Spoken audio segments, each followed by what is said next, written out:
Action. Man. Another week down the books, man. We just knocking them down. Man, come on, man. Let's open up. In the name of Allah, the Beneficent, the Most Merciful, all praise is due to Allah, the Lord of the worlds, the Beneficent, the Most Merciful, and Master of the Day of Judgment in which we now live. Thee alone do we serve, thee alone do we beseech for divine aid. Guide us on the right path, the path upon whom thou hast bestowed favors, not upon whom thy wrath has been brought down, nor upon those who go astray. Ameen. Ameen.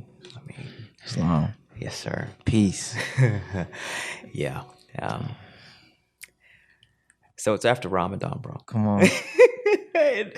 Like, the funny thing, I specifically prayed for this Ramadan. Yeah. I asked Allah, I was like, use this Ramadan to press me and use it to the maximum extent possible to get me to where I needed to go.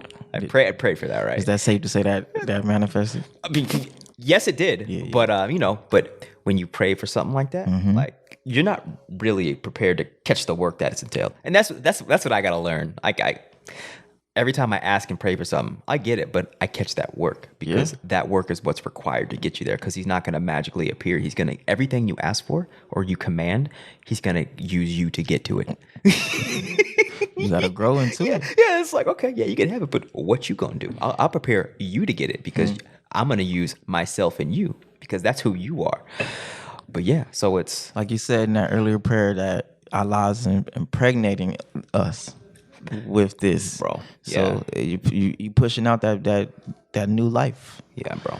Push it out. Yeah, and it's labor. It's wow, good metaphor. It is literally labor. And when you pray for something like, oh Allah, use me, or oh Allah, push me, and it's like, but he's going to do that. And I view Ramadan and like fasting and all the spirits like, oh, it's going to be so glorious and me and Allah are going to be best friends and dancing in the sky. You know what I'm saying? Like rainbows and unicorns. Yeah, rainbows and unicorns and lollipops, bro. And what it is, he's like, oh, no. Okay, you asked me, you commanded me to put you to that next level. I'm going to move you closer to your issues. Come on. There's more work. There's more work on top of the work.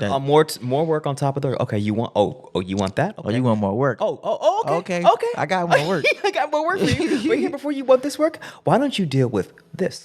Oh yeah, remember that? Remember all that baggage you haven't been dealing with? Here you go. So what he did, what he's doing, he is no longer affording me the comfort of ignoring my baggage. My bullshit. It's off-season conditioning. Yes, sir. He is putting it right in front of my vision to confront. And he's no longer giving me the backdoor exit. He's like, no, bro. Okay, you want to build a kingdom? How about you build the kingdom inside first? How about instead of popping off in this podcast every week, you start applying those principles to yourself? Come on. Yeah, you out here telling black people to get their shit together, but what about you, bro? What about it? What about it? Yeah, so... And when I'm listening to when I'm listening to us on this podcast, it's like I'm talking to myself and you're talking to me. And it's like Allah is talking to me, and through you. And what he is showing me, it's like, bro, like you can't be out here using the external environment as an excuse not to confront the reality within. Come on. Bro. And come on. It's daily. And it's been, and not bro, it's not even, it's in this physical reality. It's in the du'a, it's in the dream world. It's all the time. Nonstop. Come on. It's nonstop. The lines are very blurred now. Yeah, it's very blurred. And it's like what I am, it's urgency, but I am no longer comfortable, bro. And I used to have, these thoughts like, oh, what are these people going to think? Oh, I'm in the nation. They're not going to like me. That is so far behind me. But that's only because I'm so within myself. Demolishing the inhibitions I've placed upon myself. That's the work that I have been avoiding, not just for this life, for lifetimes, bro. Come on. For lifetimes, I've been running away from my own bullshit, bro. Now you reconditioning yourself, Yeah, and it's re-indoctrinating. reprogramming, and like even right now, like I'm uncomfortable talking about it because this confrontation has yet to be demonstrated by me for millions for a we'll say a very very long time. And since we last spoke, it's like, so when I was talking like past lives, we were talking Egypt, we was talking like, you know, quote unquote recent history, and I'm like, no, this goes back. This goes back a very long time. Come on. We have been around for billions, trillions of years, Pre-dynastic, bro. My name is a pre-dynastic. That means before there were dynasties. Before there were dynasties, and it's That's like, my name. Bro, what is opening up? And both of our spirits know this. Yeah, definitely. We know what's up. It's just now, like now I'm operating not just from this lifetime. Like I'm operating like I'm starting to become a whole track being, like, bro. But what that is, it's more responsibility. Come on.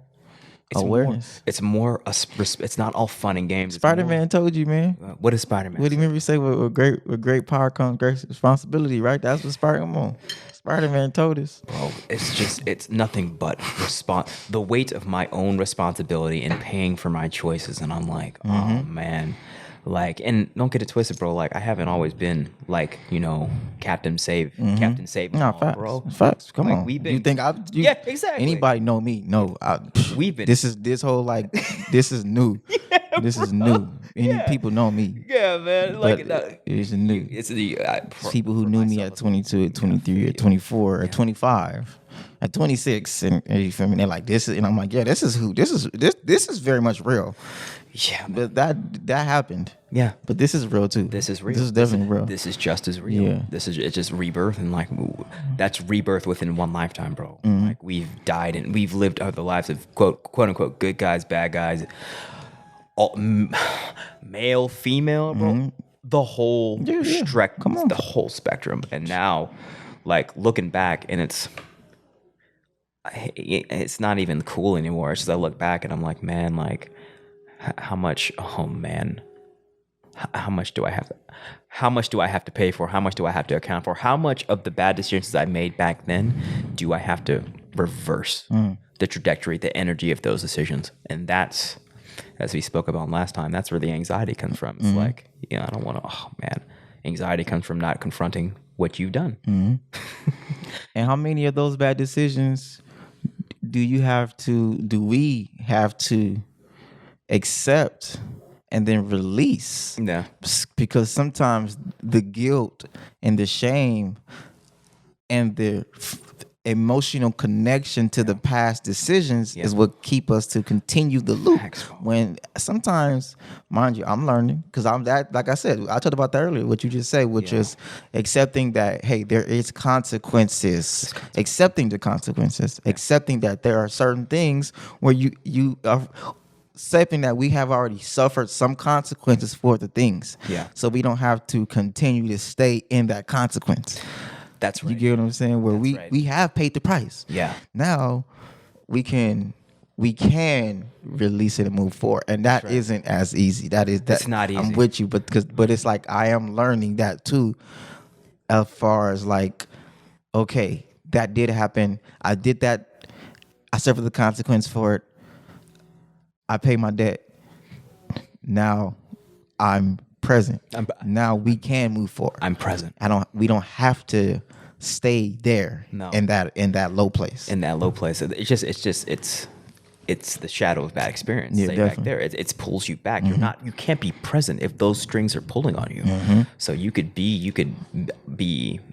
a parent in this present moment, but you're not present because your mind is back. It's back here dealing with all this stuff. And I think the key word you just said was guilt and shame. Yeah, those. That's what attaches you. Those what works. That's what attaches you. The mind is addicted to guilt and shame. Bro, facts. The mind thrives on it. Facts. Which leads to like it's funny because I keep going back to Star Wars, but I'm gonna go back to Star Wars. Yoda told us when he's like, fear leads to anger, anger leads to hate hate leads to suffering. It's Yeah. really, you know what I'm saying? Yeah. And there's a path to the dark side, to the quote unquote Sith, or allowing the lower self Yeah. to dictate our actions. Yeah. There's a path to it. Yeah. And the anxiety is in there with the fear and the anger, It's the fear, and the right? resentment, That doorway is probably fear. guilt and shame. Guilt and shame and fear. Yeah. Fear of losing something, or anger. I'm not sure which one comes first. Probably fear. Fear is usually the first gateway drug to pretty much everything. It's anger, because you feel like you're going to lose something. You have to control it and hold it and do whatever, and you justify your what you would call wicked decisions on the fact that you just needed to keep something in place that you thought was yours when nothing is yours. It's all Allah. But Guilt and shame are like the keys to the door of fear. yeah, You know what I'm saying? Like those are like the double connect, like boom, boom, click. Okay, now we open the door of fear. Now, with that fear, we're going down this path of resentment, of anger, of hostility, of animosity, of hate. Yeah. Even in the Morris Temple, the Morris Science Temple of America, we're learning we have to learn to love. And I'm still accepting that, to learning to love. Yeah. Learning to be faithful, learning to be upright, learning to be noble. Doesn't mean I am those things. No, man. I am learning That's how right. to do it. Yeah. I am. right. I That's don't. right. I'm. I Like you said, we. This is new to us. To you and I, This is right new. now, This is it's new. new. Yeah, and But we're at least on the path and the journey, and acknowledge it, and being vulnerable, being transparent with saying, hey, if we can, there's no, we can. If we can, then we can. You get what I'm saying? Yeah. If we can, then we can. Yeah, And if it we doesn't can, then we mean can. none of us Facts. will be perfect. That's None right. of us will. We can also, as we can give grace to ourselves. That's right, man. And give grace to each other. That's right. But it all starts with giving grace to yourself. Giving so you can grace. love yourself. Yeah. And it just every time you say guilt and shame, it's like stabbing me, because that's my dilemma right now. It's like I'm so attached to the past decisions, the past, and it's guilt and shame. I feel bad for having done that, even though I know theoretically that there's no mistakes, because it's all progress, but still I'm so much that guilt and shame of what I view as past failures is what's tying me to the past and inhibiting forward motion. Because when you have those painful traumatic experiences that happen in your so-called past, anything that looks like that experience in the present moment you interpret as that, and you react as if it were back then. So what does that mean? It means that instead of processing and being, you're reacting to everything based on the programming you reacted to that stuff in the past. So what does that mean? It means you are reliving bad behavior. No, not actually bad to judgment, behavior that doesn't work given where you want to go. Right? So you're trapping yourself, because you by not processing the trauma, you're allowing your reactive mind to take control of your decision making. Come on. Right? Come on. Yeah. So instead of being, you are reactive. You are a reactive creature, and then that is the state of, especially us as black men and black women. It's we've been through so much, and instead of listening and loving to each other, we react and we play ping pong with each other's trauma. Fact. And we set each other off. Fact. And that's why it's so difficult working together and being, not just with black people at large, but within even our own family. Definitely. Because that unmitigated trauma that we must confront as a people. Definitely. And what we are showing to our people is we're doing it right now.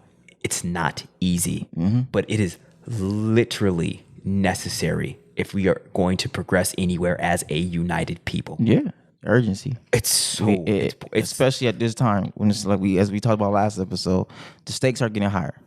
And the carpet is being pulled up from under us very slowly. Yeah. And the water is being turned up very slowly. That's right. And we're observing it, we're watching what's happening, and it's a slippery slope. Yeah. So with that slippery this is a slippery slope to what? To the progression of where this country, this world is going, the economy is going, our rights, our privileges, Yeah.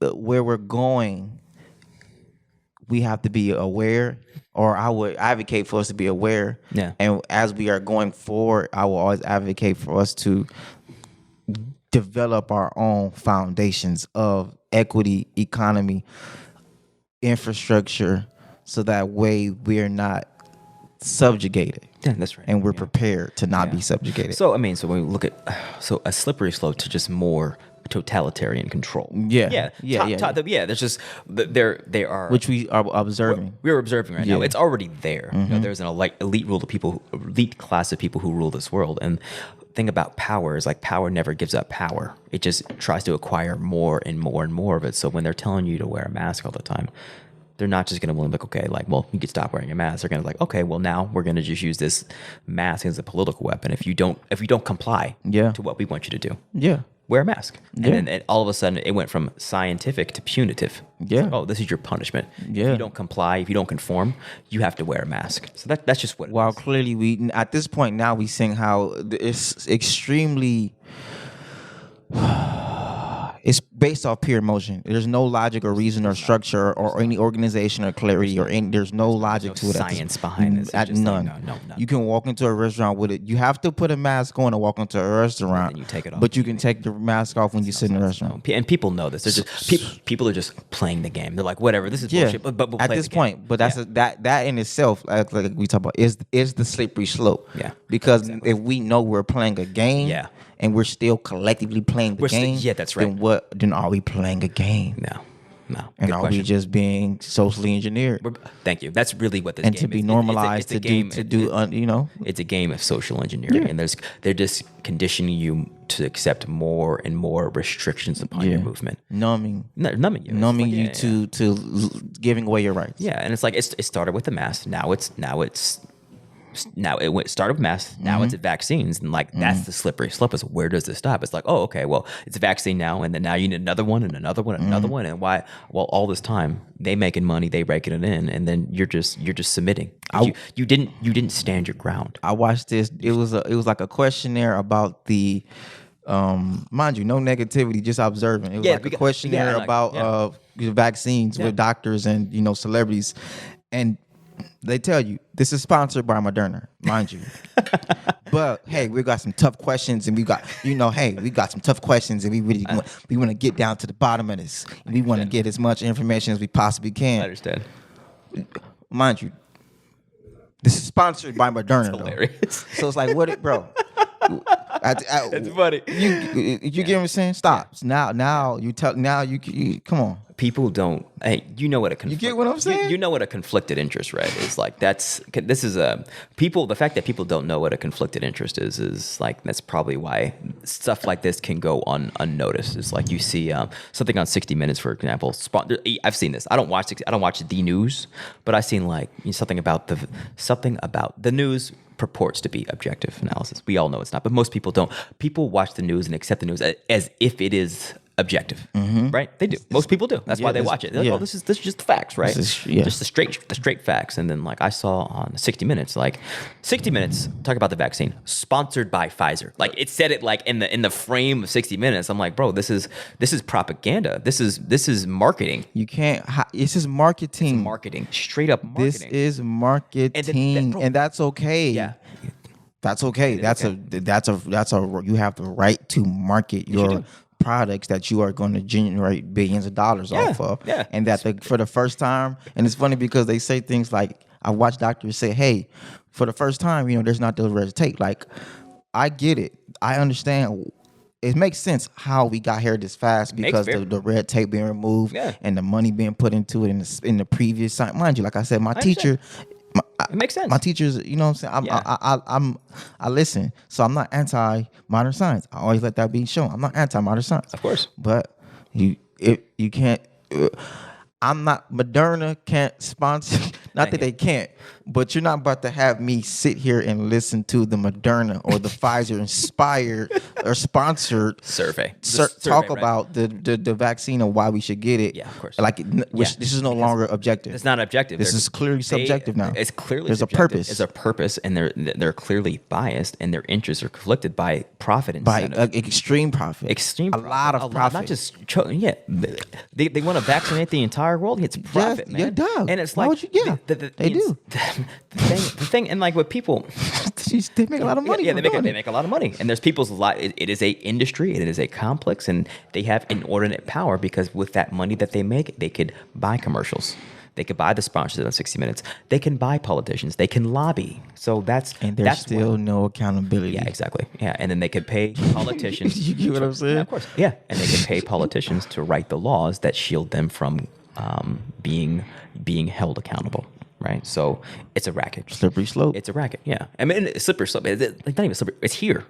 It's right. Exactly. We're living it. Usually you say slippery slope when you're going down. We're living it because we're going down and they're pushing it and people are accepting it hook, line, and sinker because like you said before, I think a couple weeks ago, it's like the people who are on the fence, they've just been inundated with propaganda. Non-stop. Everywhere, bro. It's everywhere. They had a Super Bowl commercial that was, I didn't watch it, but I heard there was a Super Bowl commercial about pushing the vaccine. It's just inundated. Their friends are talking about it.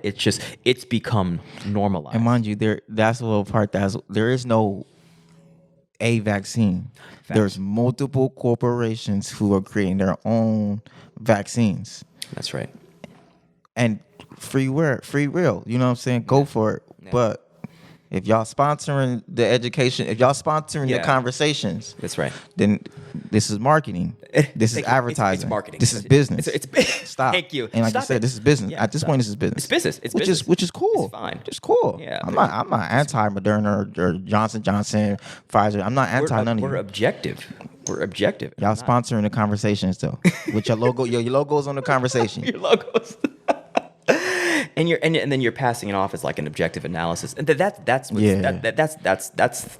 what's unethical. But they don't care about ethics. I know they care about profit. They care exclusively, and they care about profit. Yeah, and let's keep in mind that's just one layer. That's within like the corporations. But then you have people from the corporations that go and then work for the FDA, right? Yeah, and work for all of these supposed legislative bodies, and that's when you have conflicted interest when you hire the people that your buddies with the people you're supposed to be regulating. And it's not just, pharmaceuticals, USDA, pharmaceuticals, all of it, but it's finance. These relationships exist between the political and business sectors to where it's like just one incestuous pool of like, all right, well, we're in the cool kids club. It's just like, we'll pass quote unquote laws, but like we really ain't trying to change things because I just came from that environment where I made a lot of money and I still have stock options in that country. So I'm not really about to be objective with handling my ex-colleagues, bro. And I'm not about to be objective with something I have millions of dollars in stock in. Yeah, and these are publicly traded companies. Yeah. So whose are the major investors and how much return on their investment are they poised to make? That's right. And it's like and what this does, like none of these people right, wrong, or indifferent. We're talking about this situation objectively. But these people are in the game, this game that they're playing, and they view their moves and their interests is just like, oh, it just makes sense. It makes sense that I should go from Pfizer to the FDA because I understand the industry. Yeah. And that's the logic that is used. And that's why that's how they rationalize and justify it, right? It's my industry. I know the industry. Of course, I know best. But no, but your interests are not objective. Right, you're financially benefiting from these companies that you're regulating, and also you have subjective relationships with people still in that game, so you cannot be objective given your situation. Come on, yeah, and that doesn't mean that there's. Don't get it twisted. There's probably like actual ride or die people in these regulated bodies who actually fight in that fight. It's not good or bad. Yeah, having this conversation we're having, but like there are people in these bodies whose interests are conflicted, they have a lot of weight and they run the show. And that's in all of the industries. These conflicted interests run the show, and that's why you don't see change at the top. That's That's why you can't vote in change. Come on. It has to come at this level. infrastructure. Bottom up infrastructure. Bottom up. Getting this information to the people so that they're just aware of reality. And it's not about, as we said, good guys and bad guys. Yeah. It's just about self-interested individuals operating in the system built where their self-interest are shielded by profit, bro. on. That's what it is. It's not- It's and that's nothing personal. nothing personal. It's nothing It's personal. nothing personal. And then there's enough of that. It's clearly not personal to us. No, not at all. Not You at know all. what I'm I'm saying? not judging these people. I'm able to view an objective, and I see the trajectory of this mindset and where it's going, and it's going where we are now, where they're normalizing experimental vaccines on billions of people. Come on. That's where we are right now. And they're even saying it's experimental. Yeah. And the fact that people that they're comfortable with it is because they've been inundated with propaganda, one, and then they've been inundated with the people who've made that choice and just submitted to the flow. And then now that pendulum of energy is just in the direction of, oh, just take the vaccine, you'll be fine. Star Wars Episode 3. Straight up, bro. The way Darth Sidious got the way Darth Sidious got Anakin was playing on his fears and then saying, I can help you save yourself from your deepest fear. Oh, man. Which manifested his deepest fear. Then he shamed him and guilted him, and then said, "Now you work for me because look what you did. Look what you did. And we're watching. He killed those kids, right? But it was Padme dying. That's what sent him over the edge. He saw Padme dying in his dream in the future. He knew she was going to die, and he did all of this over here to prevent her from dying, which ultimately killed her. Which he experienced so much guilt and shame that he spent the next 20 years being up under Darth Sidious. Right? Yeah. But he did that. He killed those kids, right? Yeah, that didn't bother him. That wasn't really what did. That was after? That was before. That was before? By the time he killed Padme, he had already went to the dark side. How did he kill Padme? Because of she died from labor. Yeah. And she died from grief because she gave labor to twins while he was out fighting. He was out here fighting Obi-Wan. Yeah. And Obi-Wan is like, bro, what are you doing, bro? You were the one. You were here to restore balance. I have the high ground. You were the Skywalker. That part. Yeah, you were the Skywalker. You were the Haru. Yeah. Your willpower is what's going to shift the whole balance. Yeah. It's all the meta nature. Yeah. But what I see is the consistent romanticization and the sensationalism of our unhealthiness, which they play upon and prey upon, and to say this is why you need us to save you from yourself because you are the most unhealthiest people. Yeah. You get what I'm saying? Yeah. Not, you all have the capacity to create healthier conditions and have a healthier life. Facts. No, you need us to save you from how unhealthy you are, which is why we have to ultra fast give you this. And this is why you all need this, because you are all the most unhealthiest people in the first place. Facts, bro. Facts. The sensationalism and the romanticization of our own unhealthy behaviors, dude. Yeah. That is what I'm observing. Yeah. Exactly. It's Star Wars. Yes. No, you get what I'm saying? No, right.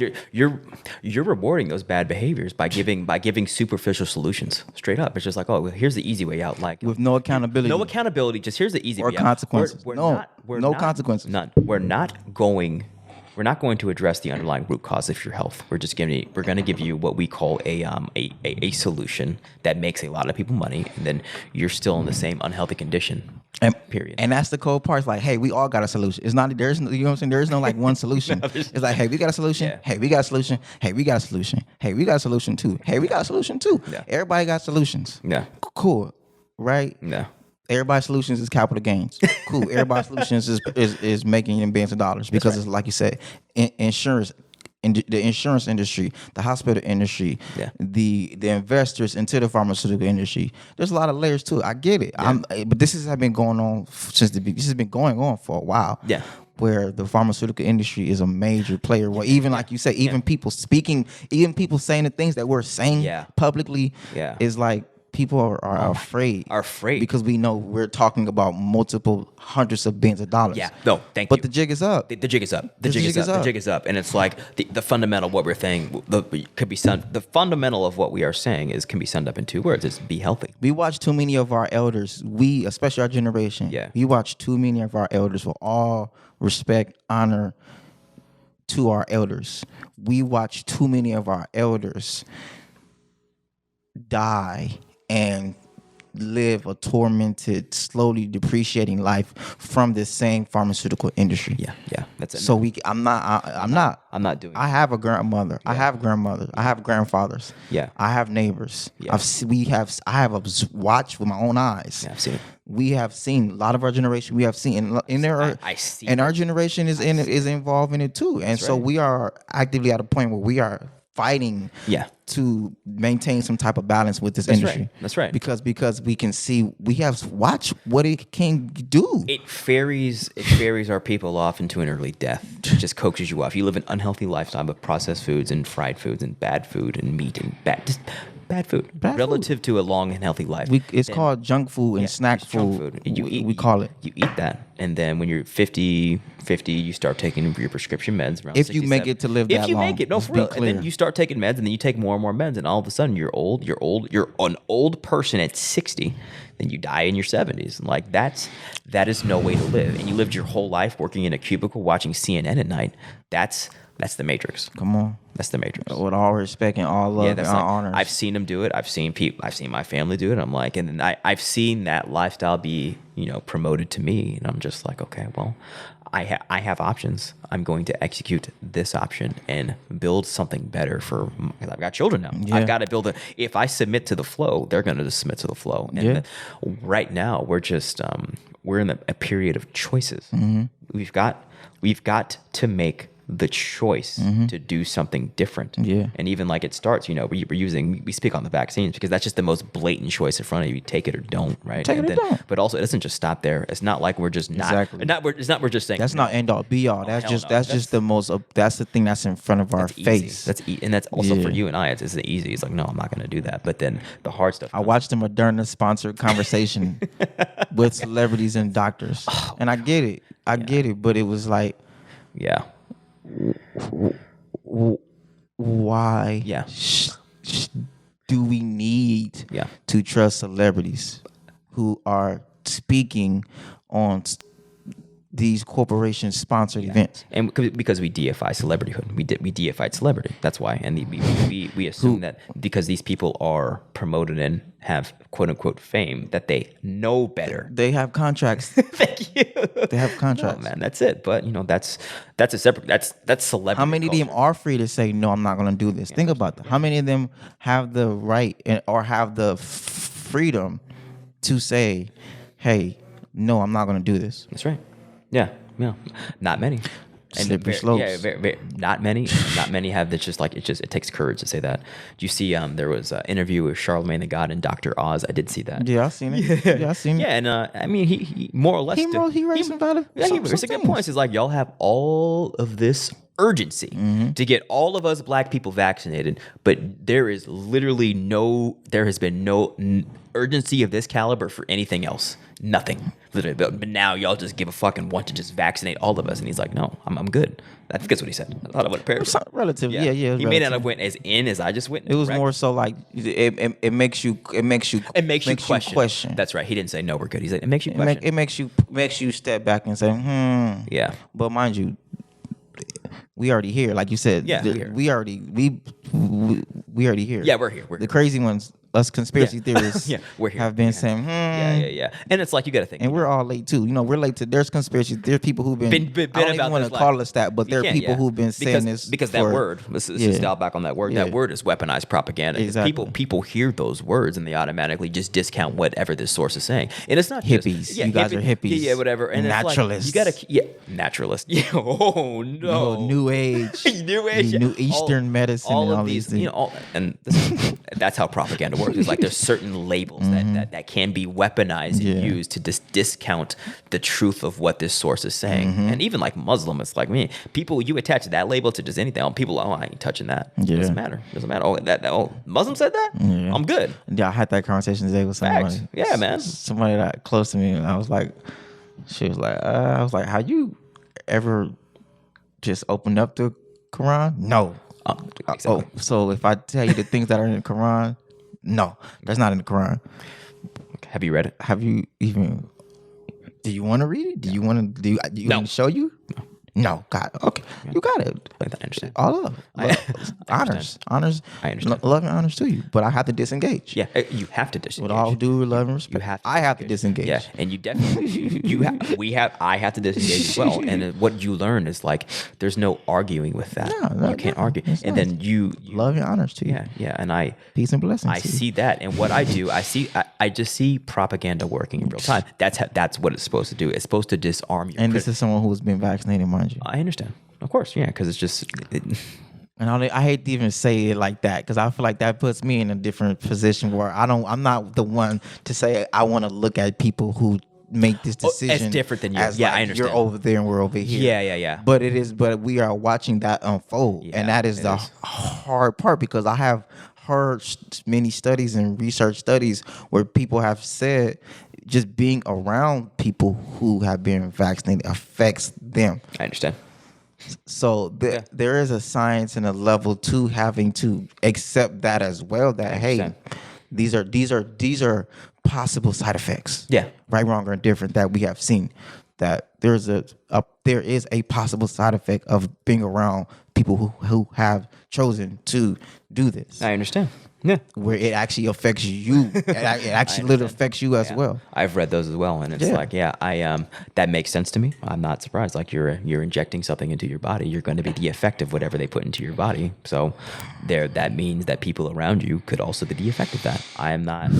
That's just the reality. But like what you just said, there are side effects. There are side effects. There are documented side effects. But the thing is, like, let's be clear. We're not in the business of othering people. What you just said. Yeah, we're in the business of objectively reviewing, assessing reality for what it is, and making the best decisions for ourselves. Sometimes people other themselves, and a part of objectivity is to accept that truth as well. Yeah, I understand. Yeah, like you said, back to consequences, back to some things that you do.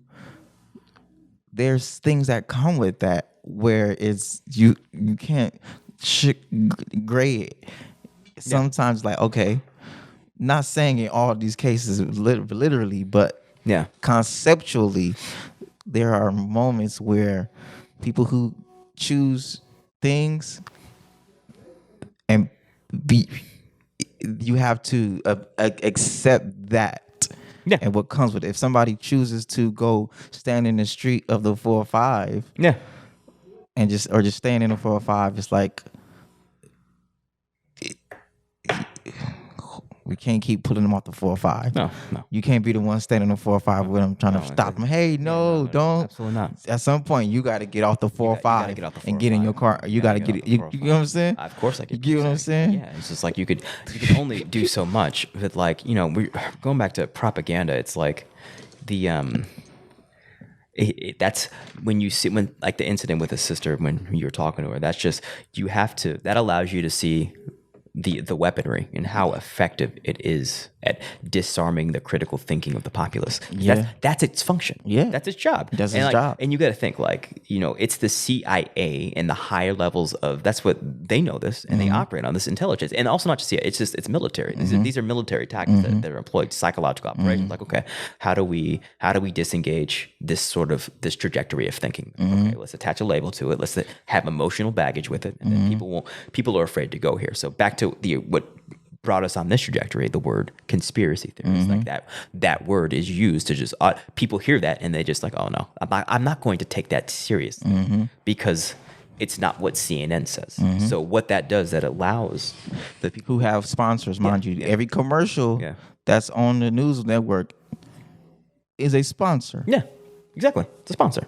That's Yeah. what commercials are for. Yeah, and so what this weaponized Just be propaganda, clear. it allows the people who control media, who control what people know, just to keep the parameters of conversation within certain boundaries. It's like, y'all ain't coming over here, y'all ain't coming over here. You're not going to talk about this group of people. Y'all going to stay right here. Anything else is a label or it's conspiracy theory. Yeah. So, and then what you find is like most people, there's people in different levels. There's people who live purely in the realm of acceptable discourse. The majority, I would say, which is why we're in this condition. And there's people who are like on the edges of within acceptable discourse. Yeah. But on the closer to the side, like they might listen to Alex Jones, have like an ear out, or listen to Joe Rogan podcast. And there's people who just live on the outside. Yeah. Right. Yeah, And then there's people that just go freely between both and understand for what it is. And Yeah, it's like, the neos. the neos. I'm yeah. a neo. Yeah, we're both neos. It's like I see it for what it is. Yeah, man. yeah. And when it serves me, I'm over here. When it serves me over there, I'm in but the matrix, and I've accepted you can't like,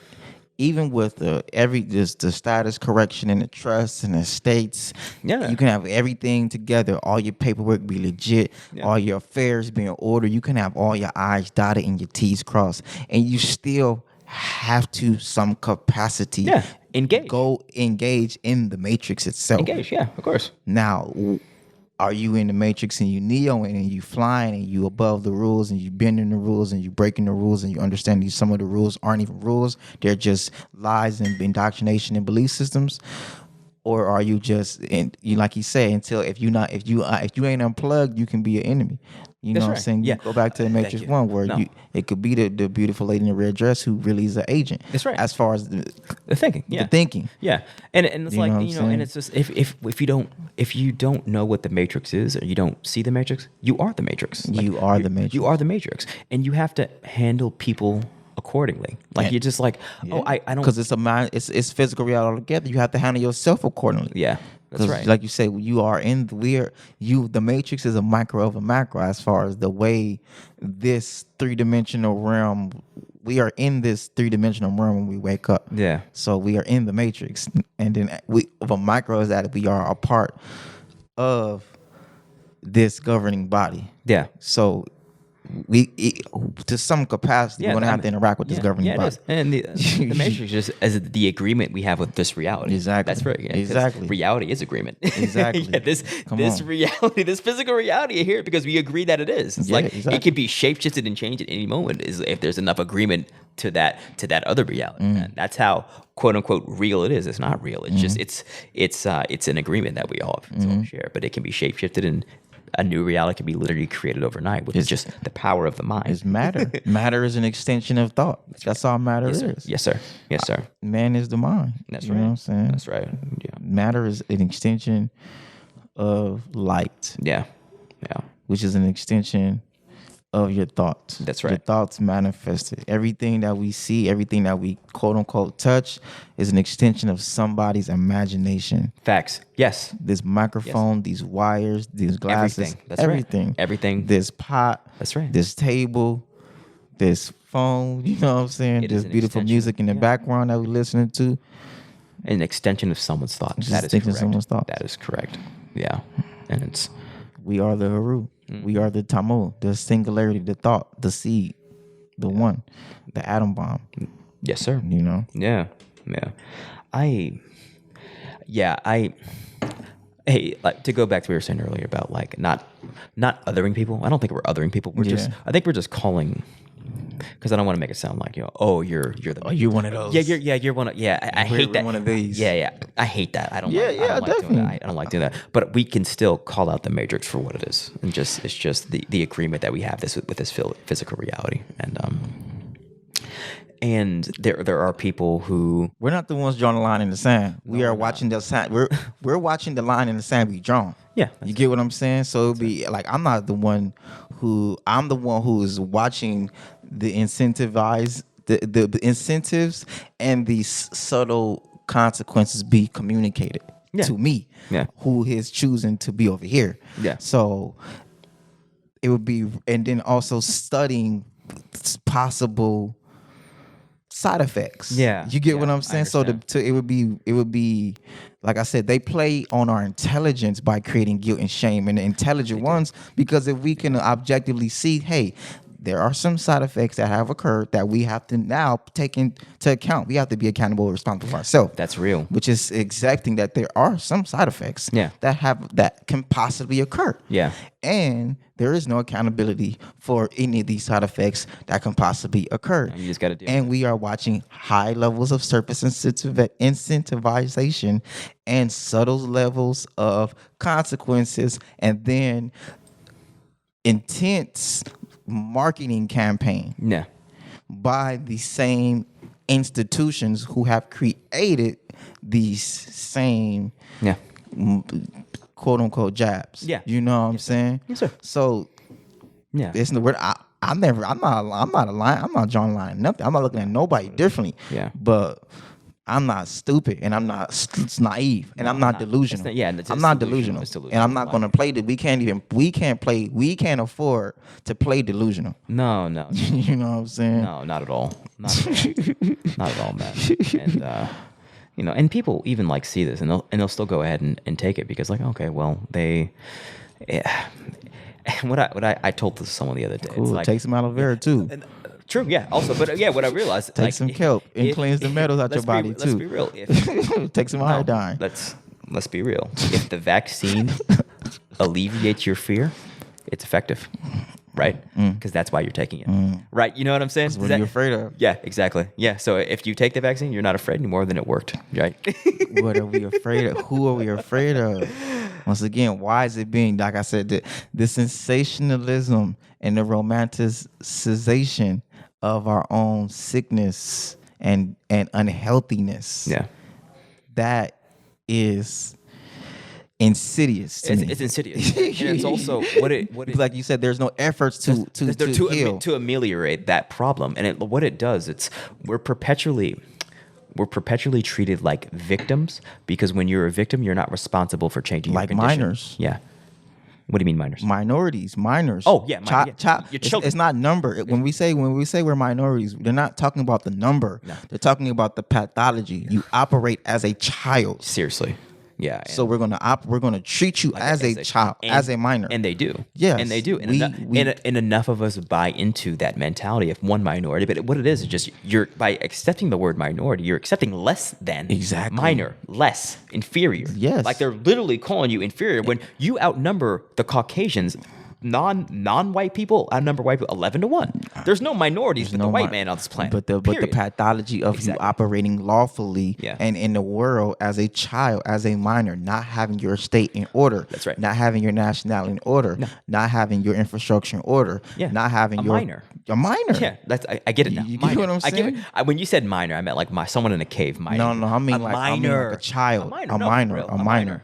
You can't represent yourself. Yeah. You can't represent yourself in a court of law. You don't understand law. You don't understand how this works. You have to have somebody to represent you. No, we're treated like straight up. We're treated like minors. We treat we view ourselves as minors, and we operate as minors. Yeah. We throw temper tantrums. We be mad. Throw emotional temper tantrums. We ask for emotional things. Yes, sir. We facilitate and we train our youth to go do things that are, once again, we prepare our youth to go be professional, to be entertainers and athletes, which is, mind you, a sport. It's for fun. They always tell you this is my childhood dream. Yeah. Okay. And it's fun to watch. Yeah. But once again, there are no 50-year-old sports athletes. You get what I'm saying? For a reason, because this is only for your youth. That's right. This is not about long term. No. This is not about developing as we see, the vast majority do not get to a high level in any sport as far as maturity, as far as you did this you are. No. It still sustains you at an older age. Yeah, and we've talked about this. Like, you play these games because it keeps you away from building long-term infrastructure. Because it's a game. Yeah, it's a game, and it prevents you from building long-term infrastructure to ensure that your people in the future don't have to play these games. They can build their own games and employ other people. And most of the time, it's because we play the games because we want to get rich, which is a childlike philosophy in itself. Yeah. Getting rich is for children. That's right. Adults build wealth. That's right. Facts. Legacy, family names. That's right. All of these corporations around us are family names. All these banks are family names. That's right. Yeah. Build something for your family. That's right. Build wealth. Build infrastructure. That's right. Build businesses. That's right. Not get rich. Thank you. Getting rich is for children and 20-year-olds. It's a dream. It's a fantasy. I want to get rich when I grow up. Yeah, man. That's a childlike. That's a minority. That's a minor. That's a minor mindset. Minor. No, I'm really glad we broke minority down to minor to get people to think about what they're saying when because a lot of quote unquote minorities call themselves such. And it always bothers me, but like I knew it meant less than, but I never really audited it down to minor. And I'm like, wow, yeah, you're less than. You're less than. Yeah. And then what that does, so you're a minority, and then back to what you were saying earlier about them treating you accordingly, it places you always in the position of victim. And a victim is someone who outsources responsibility for their own decision making and choices. So it's not my fault, it's the white man's fault. That's why I always will say agriculture is the foundation of civilization, because they got all the agriculture. Or not all of. They have a very high percentage of agricultural land is owned and operated by white men. Yes, sir. The vast majority, and mind you, like we talked about, these are social statuses. These are people who are lawfully saying, "I'm not a minor." Yeah, that's right. Right. I'm a man. I'm a man. Right, and mind you, I'm not in agreement, or do I like the system. But I objectively understand the way the system was put in place for people to develop pathologies, and with these pathologies, they interact in society a different way. The system was developed. The system was developed to develop pathologies. Yes, thank you. And there are infrastructure and things put in place to protect the people with the pathology and to subjugate the people with the other pathology. Yeah, that's right. Yeah, and you can call these pathologies operating systems. This is how this class of people think: rulership, ownership, building. This people think of majority, getting They rich. think like they're majority. Yeah, they operate as they are privileged. They operate like we are more. We are privileged. We are majority. They do. That's the way their mindset works. That's the way they carry themselves in the world. Facts. Mind you, that's all put in place and protected by extreme violence and institutional racism and bigotry and redlining and lying and deceit. All of which is part of their infrastructure that they have built to suit their interests. So I see it for what it is. This is what it is. It works to keep them in power. Period. And then by you adapting their terminology, one of which is just minority, you're locking yourself in that trajectory of what you have called, what you said, thinking, or just pathology. The loop. That guilt and shame. Pathological loop. Look at you sick niggas. You niggas is so sick that we got to come rush something to help your niggas stop being sick. Yeah. Here you go. Thank us, and you better take it. You better take it. That's literally no. Here you go. Thank you. You better thank us. You're welcome. Yeah, you're welcome. You're welcome. Now take it. You not taking it, you nigger. You unhealthy sick nigga. This is what it is. No, that is. We are here to save you from your sick self. Yep. Child, because you don't know how to you don't know how to be healthy. Bro. You don't know how to stop dying from this thing. And this is so we gotta save you rapidly, exponentially fast. Yeah, these are our and your leaders are gonna come show you how we're gonna save you and advocate for us. Yeah, your leaders that we just cherry picked are gonna go we are paying, that are operating on our platform that we have paid for to come talk on our platform to tell you niggas why you need us. Yes, sir. Facts. Super facts. And niggas is okay. I guess let me go. You guys care about me. It's not cool, you guys bro. Care about me. No, it's just like it's not cool. It's not cool, bro. I'm just like I'm not going out like that. Yeah, I ain't going out like that. I'm going out fighting. You ain't getting me like that, man. I'm not no nigger, bro. Like it ain't happening. I'm not. I'm not a minority. No, hell no. I'm not that. No, I'm not underserved. No, this isn't a food desert. All these, like you said, these are ways. These are ways where white men continue to dominate and operate in abundance while simultaneously knowing that they they are not good stewards of this abundance. No. They know they're not good stewards No, of no, the no, no. abundance, Good and they word, steward. No, they're and not they good know stewards. that Yeah. they only operate with this abundance because of the continuous pathology of us not collectively accessing these same resources. That's right. Which has been, mind you, right. overstanding that there has been things put in place to keep us removed from there. Yeah. But the buck is the buck stops. It's over. We can't. over. We You can't. we can't. You can't. And You can't. even the state and the city and the country, and if they have acknowledged it, like the state of California has acknowledged that things need to change. Yeah, and it's there's I mean the time for them. I think the larger point is like the time for being a victim. It's over. It's over. It's over, bro. And we're living truth of that. It's like it's one thing to say, but like I'm living. I'm like, you're not going to treat me as inferior. Yeah. We built civilizations before you motherfuckers got here. Period. You're not going to treat me like that, and you're also not going to try to shame me into not taking whatever you concocted, right? Because I need your help because I'm so sick. I'm not sick. I'm healthy, and I know more about health than you do, probably because I read more books than you. Period. And I actually study nutrition. Yeah, and we study nutrition and we apply it to our own life, and I want to really get down to just this attitude that they have. Yeah. You know, mostly we'll call it just the white liberal attitude. It's like, oh man, what do you? It comes down to like, period. What do you niggers know?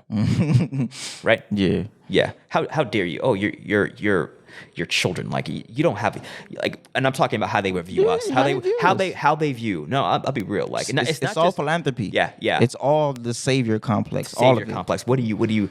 Oh, look at you guys. You poor niggers. You poor niggers. You poor niggers. And also, when it comes to like, whether they conceptualize that's their behavior. That's their behavior. Their behavior is That's you their poor behavior. niggas. Yeah, and these look at you poor niggas. Yeah. Trying to lift yourself up. yeah, exactly. And and they look at No, you people. can't do it though. We know you can't. We know you can't. You do can't it. empower yourself and take care of your own community and feed yourself and You can't. build infrastructure. Yeah, and it's not only so they have the attitude with people like us who just refuse to submit to their science, their bullshit, but also to even like the wealth of knowledge that we do have that is superior to what they have. Like there's no way like they view Nation of Islam more science and was like, oh, that's nigger stuff. Just something cute. Yeah, something cute. Exactly. Something they've never, mind you, I've had conversations with white people and just people of different cultures who just really, like you said, really can't conceptualize how brilliant we are. Oh no! Who really like? Wait a absolutely minute. not. Like you can't be. I mean, we know we know you're smart, and that's really cool and it's inspiring. But you're not smarter than we are. Thank you. That's what like, I meant. No. Whoa. And no, go twist it. Or you're not as smart as we are. No. You know what I'm saying? Even if it's not even high, it's like No, oh, that's not even. They aren't even willing to entertain that potentiality. Which is why I go hard, because it's not even about ego. It's more about like we said, we're representing a nation. We're representing people. We're representing culture. Yeah. I understand that when I walk into a room, however I identify myself as a quote unquote black man. Yeah. I know when I walk into a room, people are seeing black men. Yeah. So even as I say, hey, how you view me, I represent, Choctaw, Creek. I represent indigenous, Aboriginal, Asiatics, Moorish, Americans. That's right. You know what I'm saying? And it's like, what? That's a thing? That's a thing? Yeah, that's a thing. Yeah. My grandma's Choctaw. I've had arguments with people who be like, you're not. I'm like, bro, how are you going to tell me where my grandma was born on a reservation? How are you going to tell me who I am? I know that school don't teach you. No, you're not going to tell me that I don't know who I am. Yeah, but that's, they don't. Like it's Study the Trail of Tears. Yeah, it goes beyond. They don't take us seriously. It's just like they had this.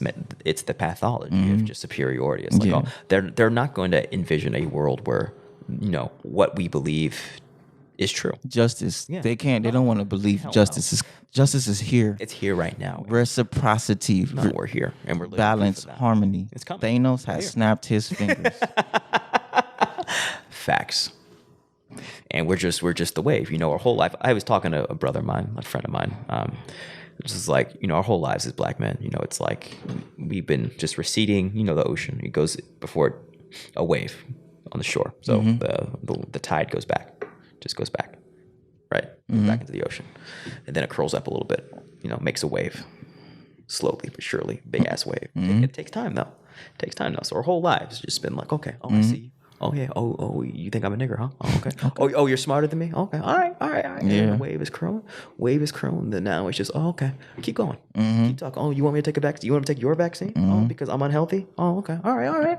Wave is keep curling. All of a sudden, it's gonna crash on the shore. Intensity. Yeah. So I'm just like, yeah, keep it up. People play with me, and then when they meet my intensity, they are extremely surprised.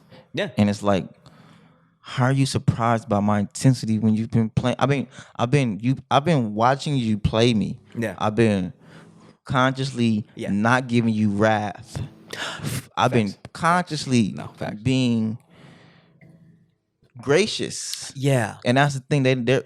I was talking to a brother named Jerry, and he was like, people take advantage of how truly generous the black men are. No, we're gracious. Us as It's our age, we're really a generous people. Nice. We're really really nice. I'm really nice, bro. And I'm really pleasant. I'm really pleasant. Really nice. I'm really a pleasant person. Yeah, both of us are just nice, genuinely. I'm serious, but I'm really a pleasant person. Yeah. And I'm really operate. Yeah. I do a lot of. Yeah. I mind you, not perfect. Mess up, make mistakes. You and I have both. ego. Selfish. You and I both. Can be deceiving. Can be great. But also, I'm a very pleasant.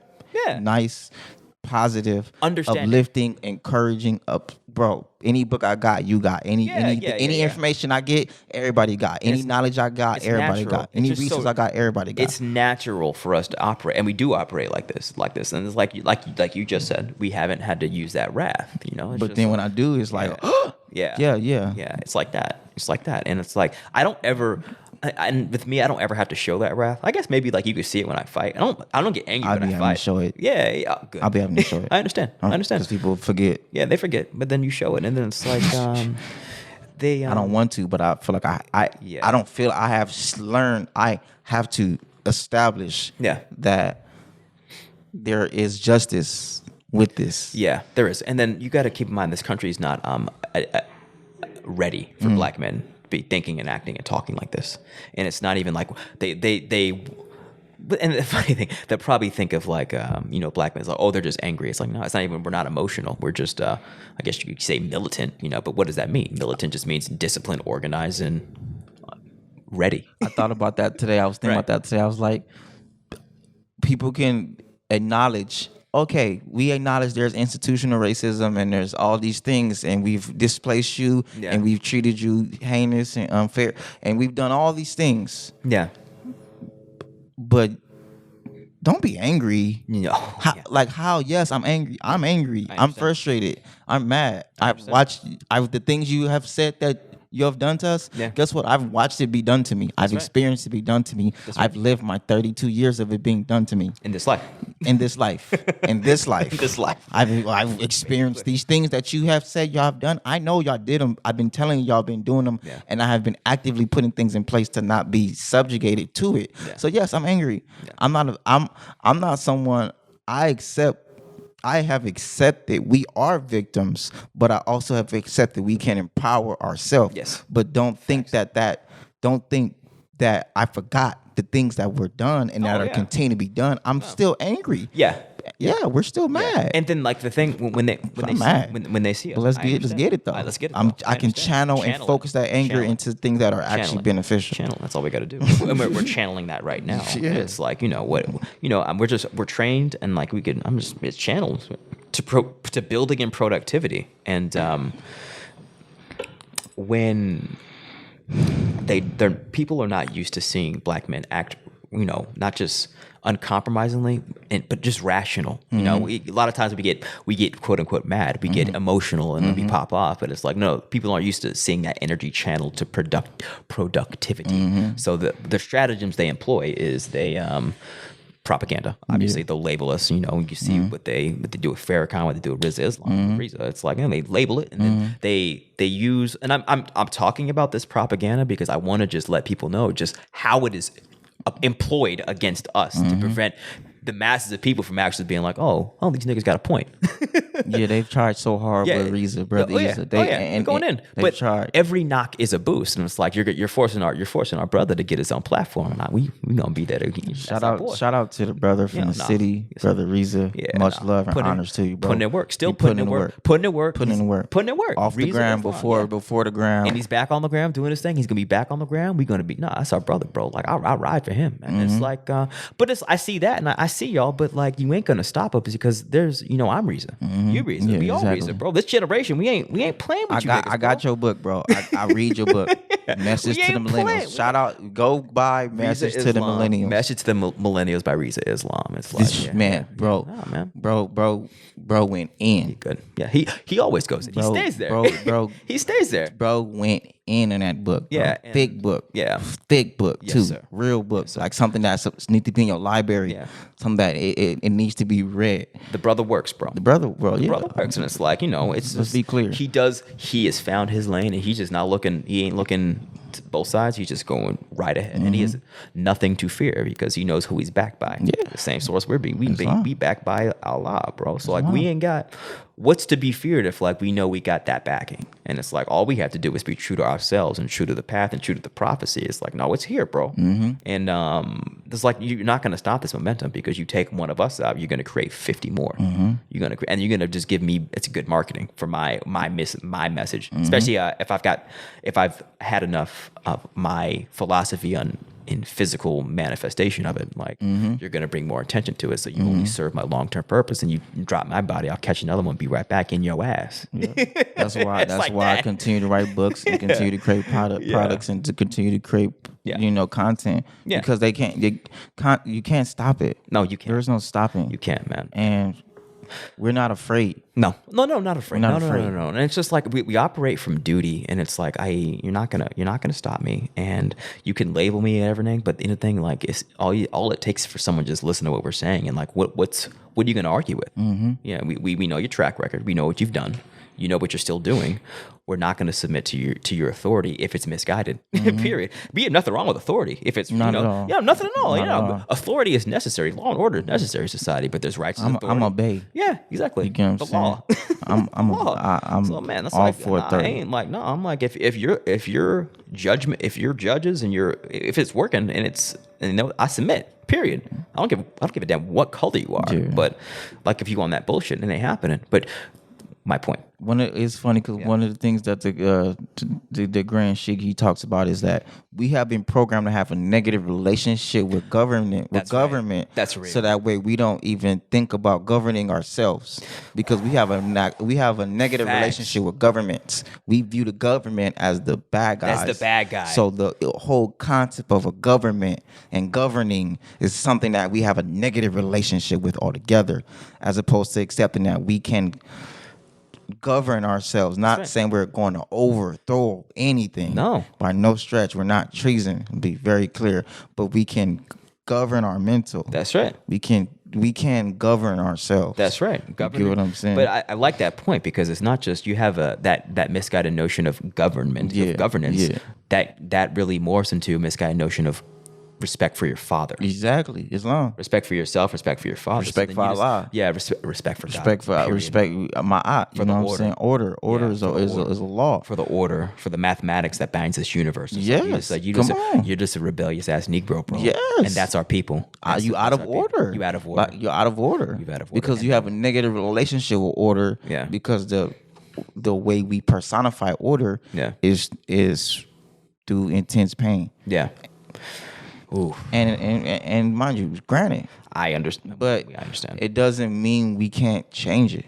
No. And then we're proof of that. Listen how we're talking. It's like we were made very clear these past 2 episodes. Like we're dealing with a lot of pain and trauma. We've been there. Like we were slaves, right? So it's like no, we still dealing with it, but it's like it's a balancing act between handling that backtrack trauma and also like building the future, right? Like, we can't allow the excuse of our past pain to inhibit for progression. So the balancing act is handling this, building that, doing it at the same time, and that is the balance. Yeah, that is the order. And it's funny, not funny, but that brings me to wanting to talk about what I I am a member of the California Department of Food and Agriculture's That's right. Black Indigenous People of Color Yeah. Advisory Committee. Yeah. And so I am I'm there as far as the pain from the past. Yeah. California, the state of California has acknowledged that they have treated Black Indigenous people of color, tribes, Indigenous Americans wrong for a long period of time. Yeah. State sanctioned wrongness has been done to us. They have Yeah. acknowledged it. Wickedness. It's public information. Yes, sir. And now they at least acknowledged that there needs to be some type of intentional reciprocity. Yeah. Intentional distribution of equity and intentional work to open up this industry Yeah. of agriculture Black people, Indigenous people of color. Yeah. Because Black people make up the smallest amount of agricultural land in the state of California. I understand. Minorities mindset. You get what I'm saying? I California got all this land, I but we understand. have Black people have the least amount because of the pathology of not even pathology. thinking about these things. No. All of our children are, like I said, we got more children trying to be sports and athletes, entertainers Yeah. than we do actually want to grow food. You can't be a victim and be a farmer. Absolutely not. You can't. Not enough time. Not enough time. You know what I'm saying? Yeah. The crops don't care about your feelings. Yeah. They don't. You give me enough water. Do I have enough sunlight? All right. So, But continue. So there were some grants that were put in place to assist technicians, technical assistance. Technical assistance is helping the people, the smaller organizations, the farms, the gardens, to be able to actually do the application, because it's not easy to do these grant applications. There's a lot of language involved. I understand. Where it essentially requires people who have experience with this and have the staff and the infrastructure to be able to help the people who don't have the infrastructure and the staff to actually successfully write the grants. Yes, sir. So that funding has already, they will announce who won that funding. Who's they? Let's be clear. The California Department of Food and Agriculture. CDFA. CDFA. Yes, sir. And I will, once I learn that information, I'll definitely share it here. So a Damn part of straight. me being on this advisory committee is representing urban gardeners, right? That's right. I'm a director of a community garden. We've taught organic gardening classes. I'm a co-owner of a plant-based catering company. Yeah. We cater plant-based food. I've created production where we have taught classes. We have transcribed those classes to books. We've also created an actual educational fun series that teaches people about how to use the food they grow and how to create a healthier life. We also build community gardens from the ground up, and we're in the process of building an herbal garden. And so we do a lot and we also consult people on how to build gardens and connect people to resources who have gardens. There's so many guerrilla gardens and small gardens all around LA County where we help people out as Yeah. far as this is Yeah. things you need to be learning about. Yes, sir. Here goes my information. Yeah. So with that being said, I was nominated to be a part of this committee. Yes, sir. So And y'all had a meeting this week. we had a meeting sir. this week, and there is a new proposed budget Yeah. of agriculture. And Yes, sir. one of my responsibilities of this advisory committee is to communicate to predominantly, not limited to quote unquote Black people, but definitely, I'm representing Los Angeles County, which has the highest concentration of Black people in the state of California. Yeah. I'm the only person from Los Angeles County on this advisory committee Yes, sir. to the state of California. Oh, you're the only one from LA? I'm the only one from LA. Yes, sir. I'm the only one from LA. Yes, sir. So Yeah, you wit. So one of the things that I bring to the table is I'm not a conventional farmer. That's right. You know what I'm saying? Yeah. We dot many I's and dot many T's. And so even things like this, where this is a part of essentially, my job. Yeah. With this board is to be able to distribute the information Yeah. to us in ways that are not normally. We gotta meet the people where they are. We have to be the marketers. We have to meet the people where they are Yeah. and bring them up to a level of awareness to where they can engage with the data that's being presented. Yes. That's our responsibility. Yes. It's one thing just putting information out there. Yes. But we need to make the case that no, okay, here's the information. Here why it is relevant and important. Here is what you can do. Here is what you can do to get yourself in a position to access this capital. Yes. Here is how it will change your condition. Yes. And why you should forego whatever you're doing to pursue this, because what you are currently doing is not going to set you up for long-term survival. Man. Right? That's our job. It's just, and that's or at least at the minimum, get invested in it. That's right. Because to me, it's not about the dollar amount. Yeah. It's about the value overall. That's right. Like, this is what's happening. This right. consistent value of agriculture, especially as us who are living in the state of California, we are the leaders in the country, in the nation of agriculture. Yes, sir. Yeah. And we are one of the leaders in the world of climate, like environmentalism. Yes, sir. Right. So with that, they go hand in hand. Yeah. And so it's imperative that we let our people know the importance. Like when I wrote the board of the Compton Community Garden, and our teacher, Dr. Sheridan Ross, wrote Introduction to Organic Gardening book. The part that I brought to the table was getting the reader to see the USDA budget, so that way the reader can understand what we're really dealing with when we're talking about learning how to grow food. When I said that there's hundreds of billions of dollars on the table that we're not actively a part of, it's now I got more data to continue to show that. Yeah. Because I want people to understand this is about the value. This is not about me. It's a value proposition. This is not about Temu. Not about me. It's a value proposition, and that's how you get people to That's how you get people to buy anything. They have to see the value. They have to see the value. They have to, and it's up to us and you to demonstrate that value. Yeah. And then that's one side of the battle, and the other side of the battle is people. It's hard for people to see value in something like this that requires labor if they see themselves as a victim. Yeah. That's the problem of this pathology. If you're always thinking of yourself the victim, you're always thinking of yourself as being the effect of your environment. Yeah. You don't view yourself as being cause of your environment. Actually, you're causing a new reality. So you see an opportunity like this, instead of being like, oh, I'm gonna go out there and get it, you're gonna be like, oh well, they're probably racist, they're not gonna like me. Yeah. Right? Seriously. We don't see it as getting rich either. No, farming isn't getting. We don't feel like we're going to get rich. From being a farmer. Get rich and get that immediate gratification. Yes. Yeah. We want to get rich at 21. Exactly. Bro, we the only people who feel like you need to get rich. You need to be up M's. Yeah. By 22, and if you ain't up M's by 22, then you a lame. You a lame, bro. You a lame. Bro, 20 what? Yeah, man. Get to it. Get a bag. 22, 20. I'm a youngest in charge. You old heads is. This is a pathology. That's it. That's not. It's we have a negative relationship with getting old. Yeah. Facts. Yeah.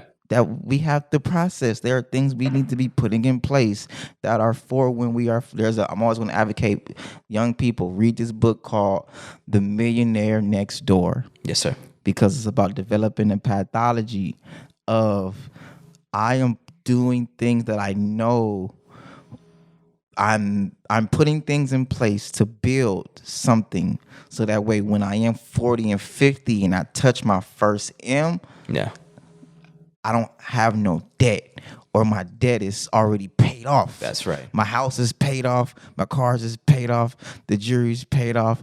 And I got an M. What good is it to have 100 M's if our debt is 101 M's? That's right. What good is all of this make-believe numbers in our account? Yeah. If our cost of living is so insanely overly inflated. It's insane. It's insanely overly inflated. Yeah, it's materialism. It serves no purpose. It's no purpose of having, mind you, not even on a hater, but it serves no purpose. You get what I'm saying? These things serve no purpose. And I'm speaking from someone who's experienced them. That's you the thing. and I both. I'm speaking from someone who experienced it. You and I both. Yeah. Y'all know where I live. Y'all know I live in Hawaii. Yeah. Right. Yeah. Anybody who see me in Hawaii, seen me in Hawaii, saw my life. I understand. So I'm not, you know what I'm saying? I You were- did were you it. balling in Hawaii? I didn't see Hawaii. I wasn't on a gram ball. I'll let you know. Anybody in Hawaii who saw me in Hawaii saw me. I definitely wasn't on the gram balling in Hawaii. Let me be very clear. No, I wasn't on the gram. I wasn't flexing. Okay, understood. You get what I'm Okay, so saying? you were not balling. Okay, I wasn't flexing on the gram in Hawaii. I understand. I was definitely living a very lavish life. So you were just balling. Just balling, but not on the ground. Relatively, as far as relative, coming from a kid from Compton. I understand. To my life in Hawaii, and then I made a conscious decision to accept that I need to redirect my money into more sustainable things. Yeah. And then I let go of the things that I saw where I was going. I saw where if I go down this direction, I'm going to have a lot of money, but I'm going to lose my integrity. I'm going to lose my character. Yeah. And I'm not going to be able to make the impact of my community that I truly want to want. Yeah. That I truly want to do. So then I invested a lot of money back into myself to be able to learn how to do things like write books, create classes, and even learn how to run a community garden, learn how to run a grocery store, learn how to actively be of service to my people. That's right. And I was even debating last year, moving back to Hawaii. I understand. And then it didn't work out, and then boom, now Here we are. Yeah. Here, now I'm on the board. I'm on the advisory committee. Exactly. So it all worked out because I was like, man, I'm tired of LA. I'm tired of Compton, bro. I understand. It's hard being in the hood when I know I can easily hop on a flight And live that lavish lifestyle, but I could go do it, and that's the thing. But it's like I'm not, like I said, we're speaking from I'm in it with y'all. I'm here. Yeah. It's being not like, oh, be grateful for me, but just communicating. I'm all the frustrations y'all go through, I'm going through too. That's right. But I know it worked out. I understand why a lot made me stay here. This is where the work is. This is for the State of California. No. this my land. This is my birthright. You're laying facts. And you're also laying out the value that is here in this land and the potentiality that exists if you would just go out there and get it. And if I went out there, I'll be continue to perpetuate the same system that I'm trying to avoid. I'm trying to run from the system, and I'll be a part of the perpetuation of the system. Yeah, that's right. That's right. You get what I'm saying? Yeah. Going out there on somebody else's That's right. land, trying to benefit from something that I don't have no business benefiting from in the first place. That's right. That I only benefit from because of the same system that's put in place to protect me from them. That's right. And I had to acknowledge that within myself. That's right. Yeah, and that was a big boy moment. You made a conscious choice not to live for the short term gratification. Most of us are in a situation we are in because most of us aren't willing to make that sacrifice. And in the world of sacrifices, that's actually pretty like small sacrifice. Exactly. And it's not even that big of one. No, it's not to discount your decision. No, facts. But as far as like, people like, oh, give me an award for choosing. No, but bro, like, shut up. Look at what put your other pants up and put your big boy pants on. Yeah, Let's put go. your fucking pants up, bro. Like, come on, no. This is just the entry level Come like on. sacrifice when it comes. I ate that one. Of course, It's like, bro, you're not. Just shut up, bro. Yeah. But it's like, but if we can't get that, like, that's my point. It's like a lot of us would have a trouble just putting that foot in the door. It's like making that small sacrifice of like, not foregoing immediate short term gratification. Like, niggas is on Tinder. Bro. It's like that. It's like the easy money, easy money for everything, not just for Tinder, but just for everything. It's like you can't build a civilization on easy money like that. Bro. No, you can't. You can't. It's not sustainable. It's not. It feels good, but it's only self gratifying, and if self gratification. There's things put in place to where if I'm doing things that only self-gratifying, I'm hurting and hard. I know if I didn't come back to Cali, not even ego, just knowing how Allah works. Yeah. That I got this. I love this pen from the mayor because it's not about the surface or the ego. It's about just accepting that I have been of service to my community. Yeah. Which is why I was able to be in the situations and positions to be able to communicate with the state of California and things of that nature. That's right. Because it is about the work. It wasn't because I'm a good person. No. It wasn't because, you moved away. Like, no, it wasn't about that. Like you said, put your big boy pants on. Yeah, it was work. Nobody cares. It's work. It was about the work. It's about the work, man. It wasn't about my quote unquote sacrifices. No. It's about the work. I wouldn't have gotten. It wasn't like, there was no work. And the work continues. This is work. We're This is still work. work This is work. Don't we're stop. working. Don't stop. Ever stop. It's it's late. Remember, we worked all week, and now we're working some more. We're gonna work tomorrow. Come on. Yeah. This is what it's. This is the minimum of what is required. Come on. It's like, bro. It's like I know that, and that's why Allah doesn't allow us to be comfortable, because it's like, nah, bro. It's like, okay, yeah, okay, cool, yeah, you did Ramadan, but like, bro, there's I need you to all right, I need you to handle your shit. So Put your big boy pants Put your on. big boy pants on, man. And that's what he's telling me. It's You like, got come the on. little feelings. Yeah, Okay, you got your emotions out the way. Okay, you deal with those little things. All right, now Get to you work. ready? Yeah, Are you ready now? Okay. Yeah, are you ready? Okay, let's go. This and this and this and this and this and this and this and this and this and this and this and like. That's how. Yes, that's sir. how I was when I did LSD. Yeah. It was like. Go on with that. It was like the first night to LSD. Once I really realized I was like, quote unquote, tripping, as far as I was stepping outside of time, space, and reality, Yeah. and I was just walking into multiple dimensions, Yeah. and things that happened didn't happen no more. She was like.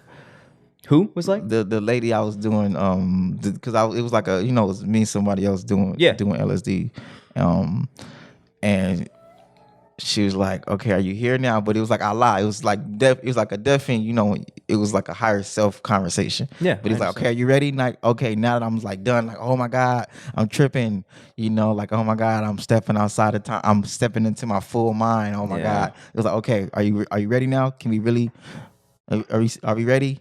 And they remind me, because that was one of the major moments of my LSD trip. Was like, okay, are you okay now that we got through that part? Whoa, Ooh, cool, you yeah. stepped out of. Ooh, yeah, bro. Okay. Okay. All right. Let's go. Let's go. Let's go. And now it was like, bro, yeah, LSD. just in that tone For me. So let's go. I'm not here to advocate or tell people to do it. Yeah, no. Yeah, exactly. I did it the correct way. Yeah. Cleansed my body, educated myself, You learn from that experience. and then my life is forever changed Yeah. from that experience. And he's like, okay, cool. You tripped. You found out. Okay, let's go. Because it wasn't it was a journey. It wasn't like Yeah. it wasn't like it was a trip. As far as we're going on it, we're going to go on a trip. Yeah. We're going to pack your bags. We're going on a trip. Yeah. And the trip is up. It's up. The trip is unlocking this whole mind and realizing what's really going on. Yeah. What is matter? What is light? Yeah. What is physical reality? What is dimensions? What is really going on? What you really like you say, we talk about primordial, pre-dynastic beings. It's one thing to talk about. It's one thing to see it. I understand. It's one thing to know it. I understand. It's one thing to know it. And then operate on that knowledge. Yes, That's right. yeah, And yeah. that's where the let's go comes from. It's like, Because when the trip is over and you come and you okay, now you're back down in reality. Now what?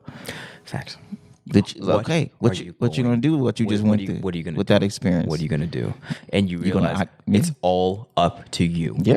It's all up to you. And the weight, that's the weight of responsibility that scares the shit out of people. It's like, oh man, I got literally the whole universe at my fingertips. Ooh man. I just go back on my phone and flip through Instagram. And I'm not here to tell. Let me be very I clear understand. once again. I'm not here telling y'all to go do that. Yeah. I understand. I'm telling you what I experienced. Yeah. And what unlocked my mind. Yeah. Because I did it the proper way. I actually researched it way for a long period of time and did it the proper way Well, as therapy. You didn't do it as therapy, thank you. Not as escapism. Exactly. Or not as sense gratification. Yeah, no. Right? No, absolutely not. Yeah. No, we documented it. We recorded it. We set our intentions. Good. There we go. Had a trip sitter. Make Nice. sure we blocked off time. Oh yeah, y'all did that Make like sure we Mormons, bro. Like responsible. Cleanse our body, detox. Yeah. Nice, man. It was a real, like, we're fun to go on a trip. That's what I'm saying. Good. So And you learn from it. Now you're applying what you learned and giving me that data. So learn is such a, I can't even, learn is like a, I can't even say I learned from it, bro. You know what I'm saying? It I was like, understand. bro, when the veil is lifted, yeah. you can't put the veil back. No. Oh, thank you. You know what I'm saying? When you can't. see yourself for who you are, Yeah. and then you remember, like I tell people, I remember Tom Mary. I understand. I can look at the Medu Nature and know what it's saying. Yeah. And I understand trying to condense that into the English language is not an easy feat. But I can look at it and know what I'm seeing. I understand. Yeah. Me personally. Yeah, and then that revelation wasn't free. No. No. I had to Levels of truth like this, they're never free. sacrifice a lot. Sacrifice. Gave away a lot. And then also you're forced to act upon it, which is why he said, "Let's go now." Like, I didn't give you that for free. Like, no, you when you're given that weight of wisdom, you're forced to carry out actions into physical reality to balance out the cost of that knowledge. You know, you gotta pay a price, and that price is your activity. And that's where I'm at. It's like, you know, even with what we are doing with each of our meetings, it's like we're raising the stakes. Yeah, facts. That's what we're doing, and it's hard and that's what's really necessary for you to execute your plan. You got to have high stakes. You can't just be like, oh well, if it don't work, oh well, that's cool. No, bro, it's like if it don't work, you fucking die. You know what I'm saying? Yeah, like that. Those are the stakes that he's slowly but surely telling me. He's like, bro, like, nah, bro, it's like you can't be going in against this and not be doing things to offset what you are doing. It's time to build. So you need to have a fail safe. You need to start putting plans into physical reality. You can't be out just here popping off of the mouth telling people to get their shit together, man. No sir. No sir. Because that makes me a lot look bad. I just have people out here on the mic popping off every Friday night. You know what I'm saying? For so it's and I know that, which is why I really, you know, both of us, we understand, like, that's what we're doing. We're raising the stakes each time. And then what you and I are both feeling is the raising up of those stakes. And with those stakes becomes like, oh, it's like you're looking off a cliff. How are we going to get to the other side, bro? Right? No, for real. That's what it feels like. Yeah. The last meeting I had with the CDFA and, you know, this proposed budget is definitely like the stakes are raised. Facts. Literally. Yeah. Like, literally, the stakes are raised. Yeah, they're raised. They're raised. Yeah. The stakes are raised a lot higher. Yeah. The proposed agricultural budget, the just proposed overall budget for California is $100 billion plan. Yeah, I understand. That's just for California. This is, mind you, this is the proposed. Let me be very clear. This is proposed budget. Yeah. So not everything on this budget may get cleared, but this is what is being proposed. It has to pass through the California state legislature. Yeah. And this is proposed, let's be specific, by the CDFA or by Gavin Newsom through the CDFA? This is California. I mean, I want to just read it real quick. Yeah, read it. This is California roars back. Governor Newsom's $100 billion California comeback plan. Right. So mind you, we know. I'm not gonna say we know, but if we don't know, there's a lot of things going on with Governor Newsom, and as far as like people trying to recall him, a lot of stuff going on. Politics is politics, exactly, right? Yeah. What I represent is just communicating what's going on with the CDFA. You're communicating so that way data. Data. Yeah, that's it. Nothing to do with politics, Go sit down, discuss, and then communicate data to my prospective community, which is Los Angeles County. Facts. That's it. So the major objectives are advancing climate smart, sustainable, and resilient agriculture, investing in California's food system to build healthier communities, helping underserved farmers through an equitable economic recovery. So how we got here is through capital gains. We have to accept the way California works is they're dependent upon capital gains. Yeah. So that's what we got the definition of capital gains. Yeah. So capital gains, they are an increase in capital assets in a capital asset's value and is considered to be realized when the asset is sold. So an increase in a capital asset's value and is considered to be realized when the asset is sold. Yes. Understood. Yes. So from what we have learned, the wealthy made so much more money last year off of when the stock market dipped, but then it shot up. Right. Now it's at all-time highs. Within 1 year. Right. Yeah. So a lot of people made a lot of money last year. Facts. Right. Yes. So with that, taxes. Yeah. So there is a first time in history, there is a windfall of money right now, extra money. And with that, there's an attempt to redistribute it back into California, the people of California. Yes, sir. And mind you, like I said, this is projected, this is proposed, so this may be revised. This has to go through different departments, right? But this is what is proposed. Yeah. And the purpose of us learning what's proposed, so that way we can begin to wrap our what I want us, as especially us in LA County, is to begin to wrap our minds around what's really going on in California. Yeah. So that way we can begin to scale, come together, put things in place collectively, conglomerate wise. Yeah. So that way we can really truly access what's available. That's right. And it's not a magic wand. I'm not saying we're gonna get all of it or a lot of it, but we need to organize. Definitely, it's imperative. Organize and put things in place. Put things in place, but mostly, most important, organize and work together to have some sort of structure through which these funds can be accessed And prepare for the flood. That's right. I'm a Cancer, right? My son is in Cancer, so the Cancer season is the flood. Yeah. The Nile River floods during the Cancer season, so there's an intensity of energy. That's why cancers are so emotional, right? An intensity of energy that comes in the beginning of the summertime. I understand. And if we are prepared, aka have your banks put in place, that's why they have river banks, which is they put things in place so that way when the flood came, all the water could be distributed to the soil where they planted their seeds. Yes, sir. Agriculture. Yes, sir. Right. So, where we are in California, like I say, we are the largest agriculture producer in the nation. Yeah. And we, especially us as quote unquote minorities, it's imperative for us to partake in this. Yeah. Because it's happening annually. Yeah. And I'm just gonna read it. Read it. The plan is for California to roar back as far as an extreme surge in the inequity that we have the chance, the opportunity to get involved in. And a splurge. I mean, an insane amount of way more funding than ever before. That way we have the opportunity to do what is our birthright. Tap into California's equity as California.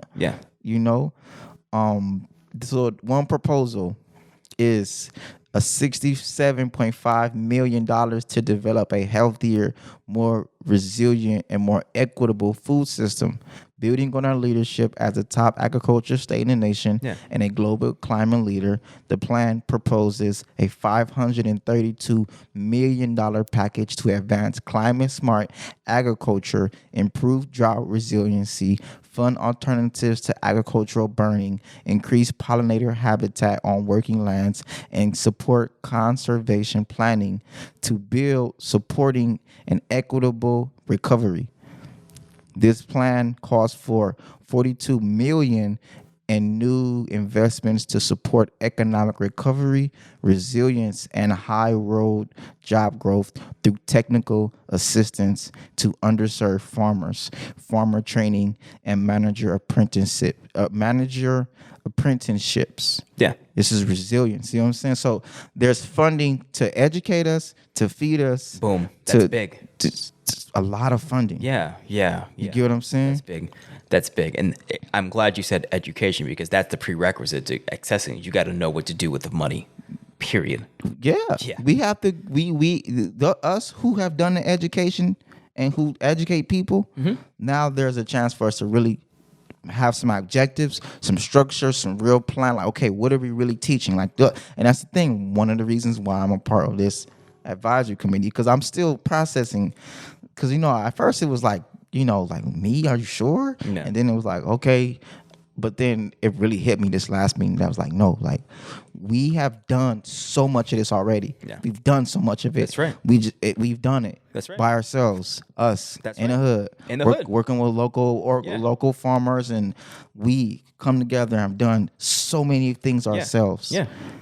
Now it's time to scale what you've done. Exactly. It's scale. Scale it and be more organized. Like I said, when we talk about getting more organized, I'm talking to me. I understand. It's time for me to get more organized. You and I both. And get more structured. You and I both. And get more accountable. Because this John Wayne cowboy shit it's not gonna work. It's not gonna work, bro. You can't build. It's not gonna work. Period. And that's what I'm being forced to confront. It's like, I can't. my vision, it can't be executed by myself. And my whole life, I've always just assumed I've had to rely on myself, and therefore I just assume I'm going to do it all by myself. And Allah's like, bro, no, ain't going to happen. First of all, you need me. Don't get it twisted. First of all. Don't get it twisted. First of all, get that on point. Period. So he's been working with me on that. I think I'm pretty decent with that one. And now he's like, then once you get me on point, then look at yourself. And then start building and organizing a team. But I'm glad. And you one of the first ones who, honestly, you, bro, because you were one of the first ones who really was like, no, bro, like, let's begin to develop the pathology of like, okay, I got this piece, I got this piece, you got this piece, Facts. I got this piece. Yeah. Let's start putting these pieces together. Bro. You know, because like I said, it's like me and my homies. We got our thing. We got our organization. We do what we do. And everybody's like, I rock with y'all, see what y'all doing. Shout out to y'all. Yeah. But I'm still gonna be, we do. Yeah. But it's like, nah, man, we have to now. Even we are seeing we have to.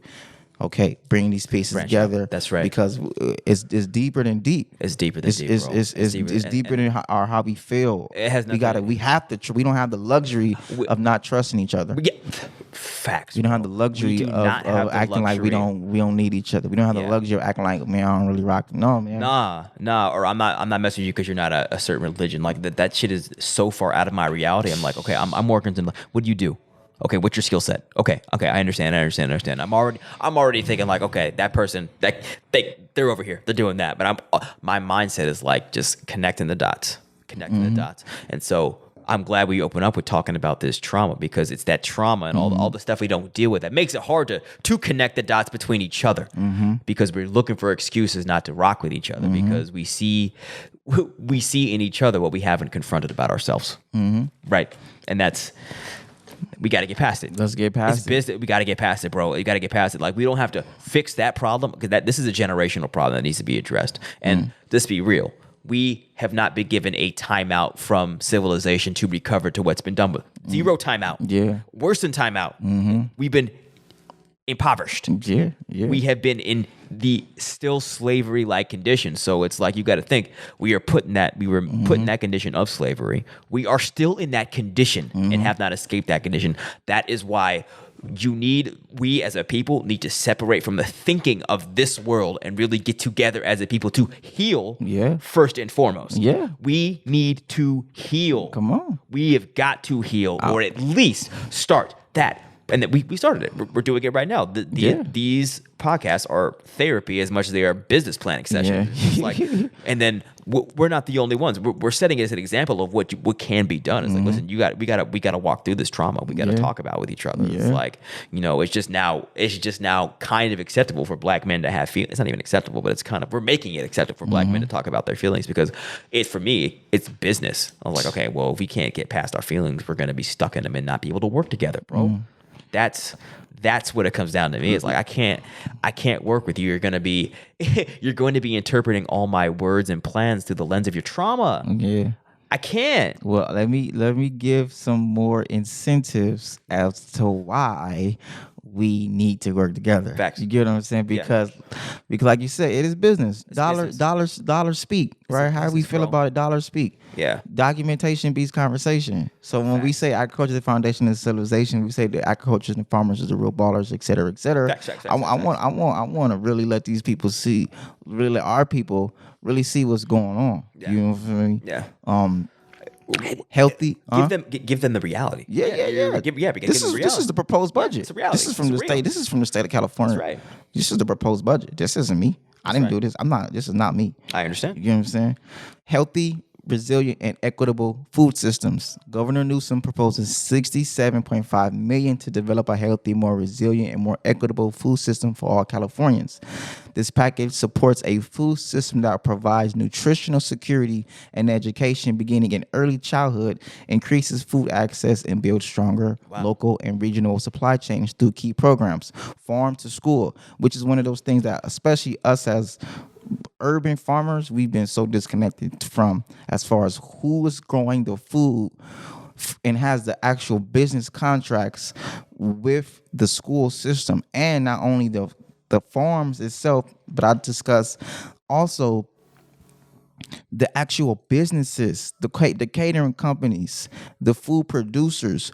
Where is our? I learned, one of what I worked for a catering company, and he catered for a school at Notre Dame Academy. And I never didn't conceptualize that, and I learned a lot from him, from that chef. That chef taught me professionalism. He taught me how to cater, but understanding that catering companies can develop contracts. Yeah, bro. Yeah, And we can be the ones who Thank you. cook for our the schools. Thank you. And that's fixed income, because that is a government money is the best money, because it's always going to be there, right? So that's the money you need. And our farms we can develop our farms where people can be responsible for growing the produce that goes to the schools. Yeah. And once again, where it's like responsible, reliable, effective, efficient, where it's like, hey, this is what we're growing and this is where it's going, and it's consistent. It's consistent. Right. Our kids are going to these schools. Yeah. We're going to grow the food to feed the schools. That's right. So there's an additional $20 million investment in the California Farm to School Network for broadening the incubator grant program. Yeah.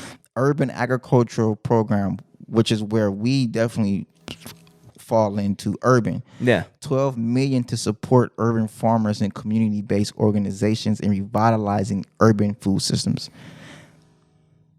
I understand. Okay. Yeah. Most of when we discuss in urban, we're talking about the hoods. We're talking about LA. We're talking about Oakland. Yeah. You know what I'm saying? Yeah. Some stuff is Central Valley, but mainly like big cities. Yeah. Who don't have the land, the big land, I understand, to grow the food. How much was that tranche? $12 million. Understood. Okay. And that's once again, LA. Why and that's just the urban itself. You know what I'm saying? California Nutrition Incentive Program, $15 million to continue nutrition incentives for low-income shoppers, right? Healthy Refrigeration Grant Program, $20 million to expand this pilot program that makes a greater variety of nutritious California-grown foods available in low-access areas. I'm not seeing anything. I'm liking what I'm hearing. Like there's nothing disagreeable. I agree with this all is of what's it. happening. Yeah, this is beautiful. Senior Farmers Market Nutrition Program of $500,000 to leverage federal funds for providing low-income seniors with access to locally grown fruits and vegetables at farmers markets. Yeah, I understand. We need to be taking care of our kids. We need to be taking care of our elders. We need to be the ones growing food and have a specific amount of food that we know is going to our elders, and a specific amount of food that is going to our youth, and a specific amount of food that is going to the general public. Yes, sir. Is this so to access this capital, this money? It's grant. These are all grants. This will be grants. And mind you, this isn't available yet. This is just proposed. I understand. Now, do you know? Now, in order to receive these grants, do you need to be a certain business? Can it be a corporation? That's why when I discussed, once the information to the organizations who take care of the technical part is released, now that's who we go to them for the questions for. Understood. You get what I'm saying? There are people who got the money, who got paid for the technical part. Understood. I'm not the technical part. I understand. You know what I'm saying? I understand. But so to answer your question, once that information is released, I'll be able to say point. I understand. We need to talk about that. We need to have that they got paid to answer these questions. Yeah, because when I hear this money, I'm like, okay, well, what is the specific type of infrastructure one needs to build to access these funds? Exactly. Yeah. So when I'm thinking just C Corp, it's a 501c3. Like, listen, what kind of business do I need to order so I could start that process now? That goes back and then build a team on the back end, so I could be like, hey, here's a plan, here's my team, here's the grant proposal. Let's put in that work. That's why the technical assistance part is so imperative. Understood. Because that is the part, especially us as urban, we don't have the technical assistance. Yeah. We don't have the staff, the infrastructure. No. We don't know. We don't have no relationship Zero. with the CDFA. Yeah. We don't know what they want. We don't know how to do these. I'm still learning. Yeah, of course. You get what I'm saying? Well, you are the relationship. But you are the relationship. Working right towards building the relationship. That's right. And bridging the gaps, because I don't know how to write a grant, bro. I understand. You get what I'm saying? Yeah. But someone else does. Somebody else does, and people got paid to help us with these problems. And you could find someone on Upwork who could do that. Let's be real. But also, it is someone's job to write a grant. It's somebody, and mind you, not only is their job, it's people who got funded to be able Understood. to assist, specifically help with the technical part. Understood. And there's people who also got funded to put money directly into urban gardeners and underserved communities. So all you have to do is access this level of this help. It's built into it's all information and yeah. access, and gotta that's do is all show it up. is. Show up. Show up and say, what do we need to do? That's it. Let's do Okay, it. let's do it. But right now, we can develop those type of questions, or we can start building the As we should. pathology Yeah. and building the framework and building the community. Hey, who wants to work together? Okay, maybe you don't have the 501c3 or the business part. That's okay, right. who does got the business part? Okay, Yes, sir. what can we do? What can we How do? can we help you? How can we help you That's real. get employees? Okay, you might got the nonprofit part. Okay, how can we help you? Okay, real. you might got the distribution part. Okay, Exactly. how can you and the distributor work with the dude who got the business license? Who work with the dude who got the nonprofit? That's work right. with the dude who got the technical. Yeah. Work with the ladies who got the, you get what I'm saying, who Facts. do the ceilings. That's Facts. what this is about. Exactly. Where we can all create the conglomerates. That's right. Where now it's easier to, like I said, this is an example. If 100 right now, if 500 people have $1 million versus 500,000 people having $100,000. Yeah. You get what I'm saying? I understand. It's a different thing. It is. That's why I say we're not trying to get rich. Yeah. We're trying to build wealth. We're so normally, not you, but as a culture, obsessed with, oh, I gotta have 6 figures. No, that's not wealth. No, it's not, bro. That's not wealth. No. Numbers in your account is not wealth. Yeah, and that's a job. That's a job. It's a job. And your time's chewed up because they bought your time. They bought your time, and then you're not building wealth, and you're making enough money to survive and pay your rent. If 1 million people have a liquid of $10,000, then what are we really doing? You get what I'm saying? That's as opposed to 10 people having $1 million. That's right. But their debt is 1.1. Yeah, I understand. You know what I'm saying? So this is about, and mind you, I'm still, let me go in while I'm here, bro. Yeah, read the relevant deep. points. Yeah, it is. This is good. This is just, it's good mass. It's good. Yeah, it's good. And mind you, like I said, this is about equity. This is about resilience. This is about the economy. I understand. And there's also about our climate, right? There's climate smart agricultural for sustainability and resilience. The California Comeback Plan proposes a $532 million package to advance climate smart agriculture, improve job resiliency, fund alternatives to agricultural burning, increase pollinator habitat on working lands, and support conservation planning for a more resilient and robust agricultural system. The plan includes the following investments. Mind you, like we see, California's number one in agriculture. So, of course, they want to incentivize us making more money and being the better farmers because, of course, we got to pay taxes, right?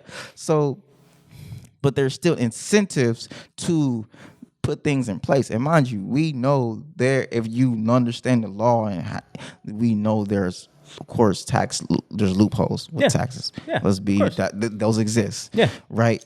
But so funding agriculture replacement measures for emission reduction is an additional investments, bring the total to $363 million for the farmer program. That's what it's called. Funding agricultural replacement measures for emission reduction program over 2 years for the replacement of agricultural harvesting equipment, pumps, and tractors to reduce greenhouse gas and emissions, right? So they're trying to create a clean, go greener, incentivizing you to go greener, aka be more self-sustainable. I understand. Right? Alternatives to open agriculture burning.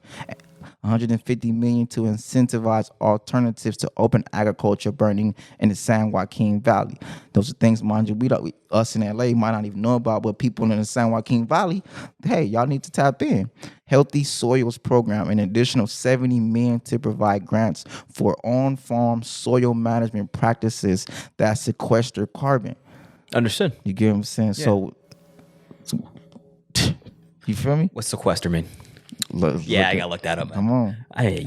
Quickly. Because once again, we in California are environmental, so we need to start learning the environmentalism industry is something that most of us as Black people, as just Asiatics, it's something we're not even tapped in. Not the whole multi hundreds of billions of dollars that go into the quote unquote environment.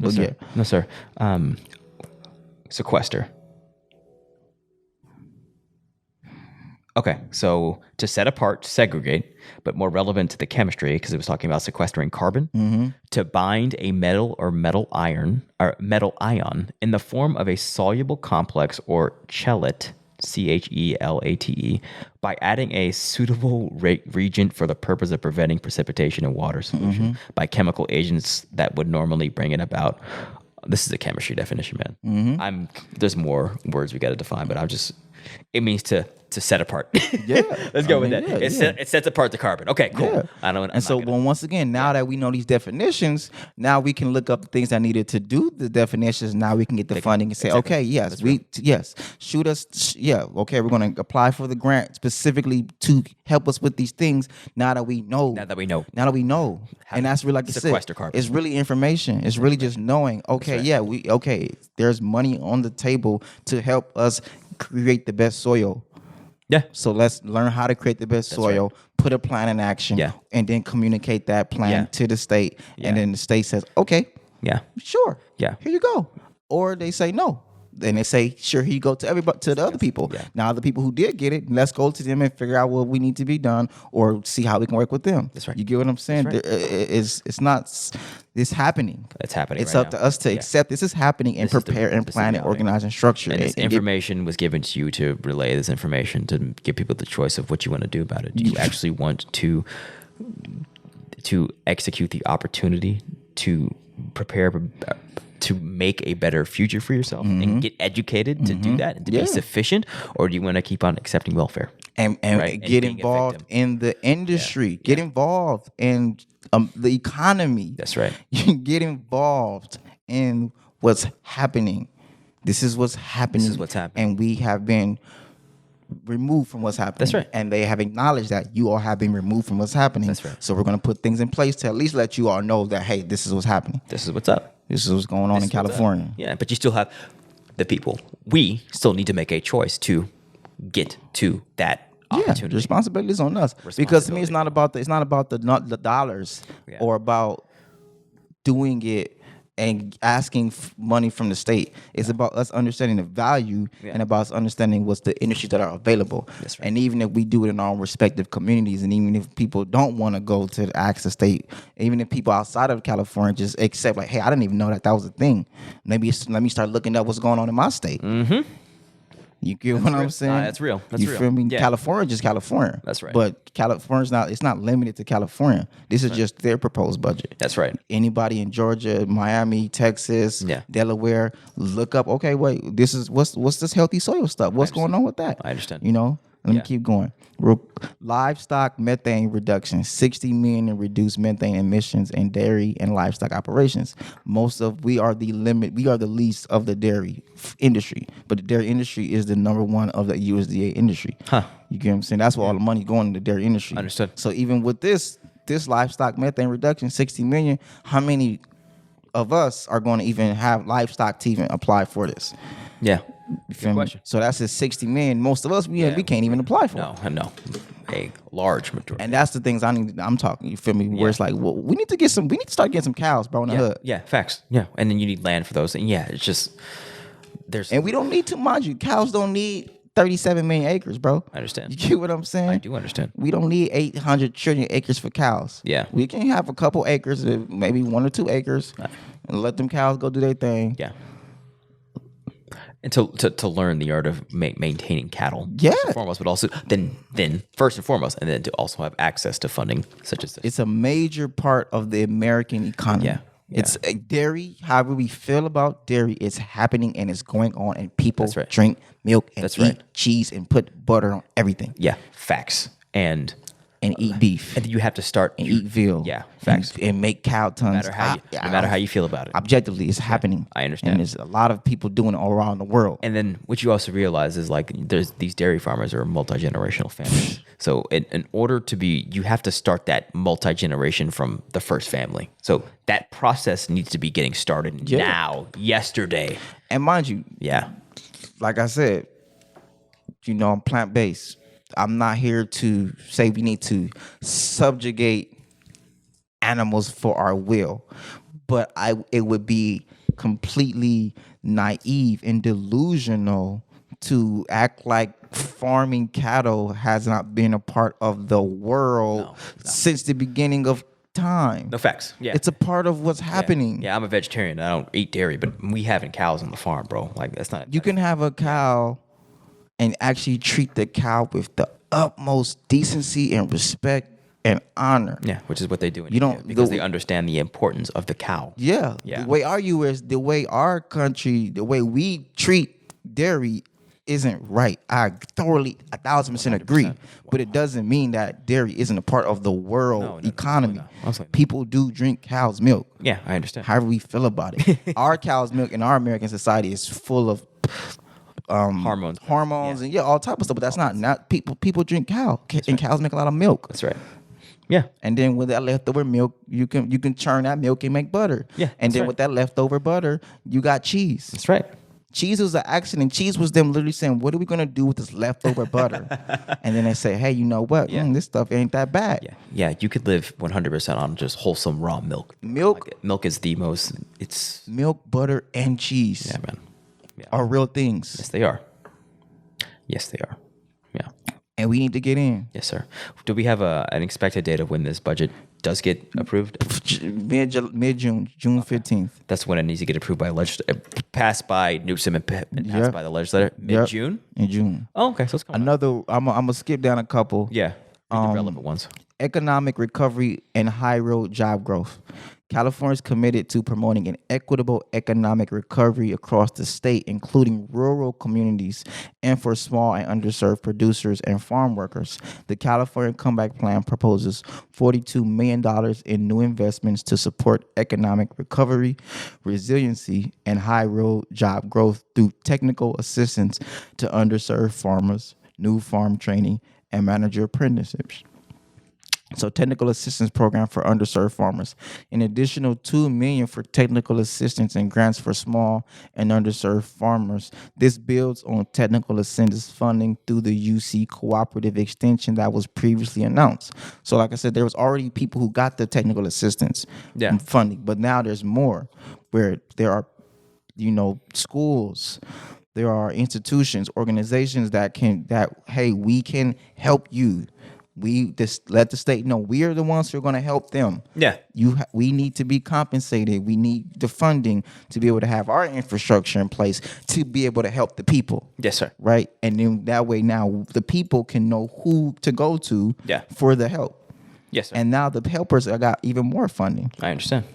New and beginning farm training and farm manager apprenticeships program, $10 million to provide training and incubator programs for new and beginning farmers with a focus on training farm workers. Ooh. So that's something that we definitely need to be tapping into. Even if once again, it's not only about the funding or the money ourselves, but the value.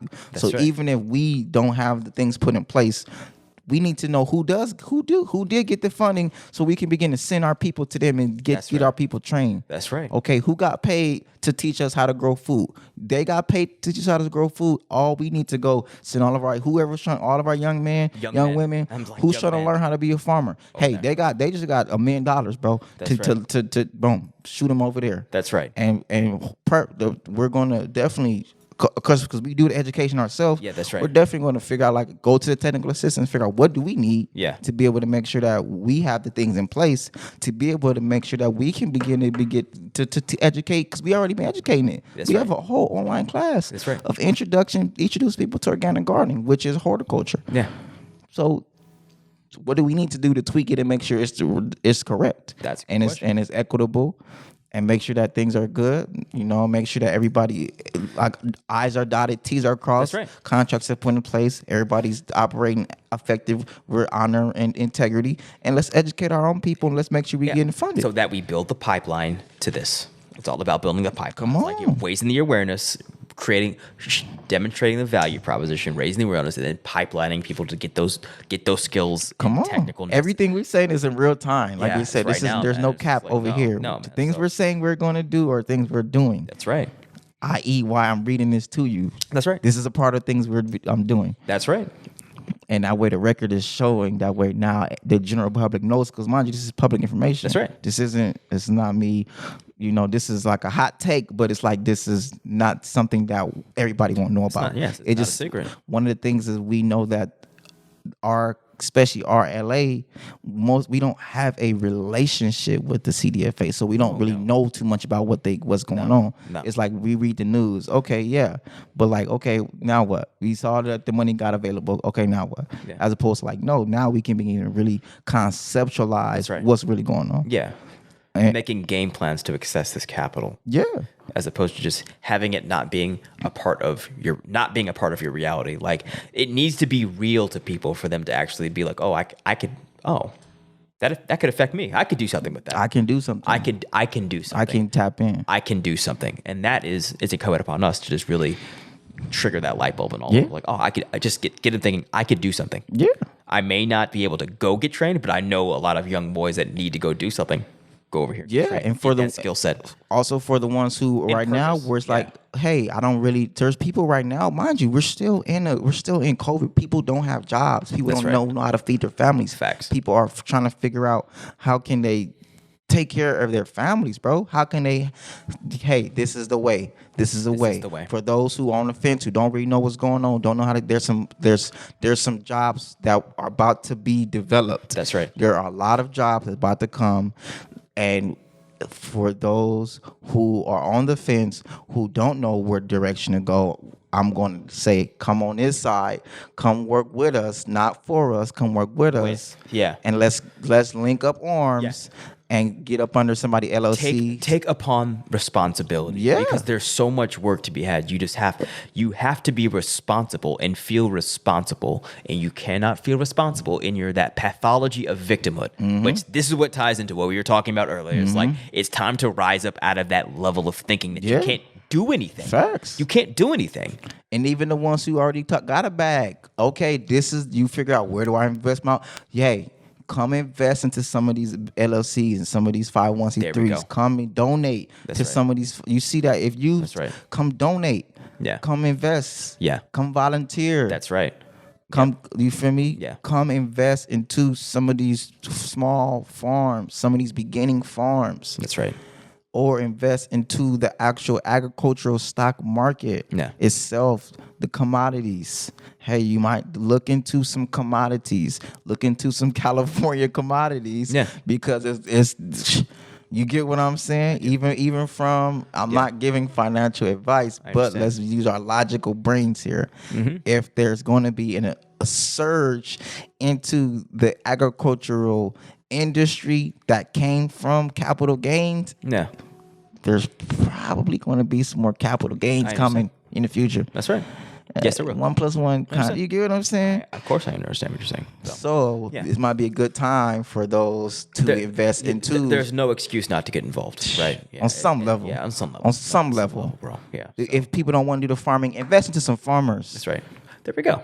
That's a nice compromise. If you got that bag, like you said, or your occupation is like you're busy doing something else, think about this, right?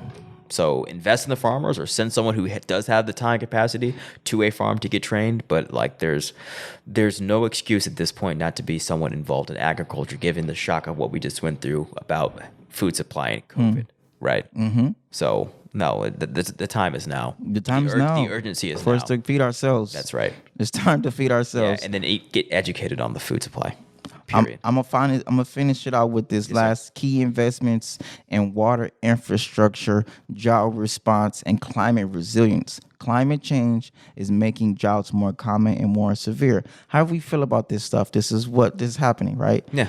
So, mind you, it's all political. I get it. There's people who think climate change is BS. There's people who think climate change is the most imperative thing we need to tap into. I don't care. Put your emotions to the side and observe what's happening and figure out what are you going to do? How can we get involved? Yeah. California Comeback Plan invests $5.1 billion in drought support, water supply, and natural landscape projects around the state, and an additional $1 billion in direct aid for Californians who have past due water bills. In addition, the governor's plan includes $5 million to provide technical assistance for on-farm water use efficiency, $1.5 million for drought-related economic analysis, and decision-making tools for agriculture. Yes, sir.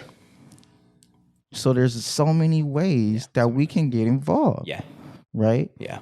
And then I skipped one real quick that I wanted to tap into. Which one? Which was pollinator habitat program. 30 million for pollinator habitat and forage on working lands. Beekeeping. Look it up. Okay, I understand. Just look up pollinator real quick. Pollinator and forage. Real quick. Because it's beekeeping, but I'm sure it's deeper than beekeeping. You know what I'm saying? There's the flowers in it. There's so much going on. Pollinator forage. Pollinator is one word. Pollinator, 30 million for pollinator. Oh. And forage on working land. So those are two.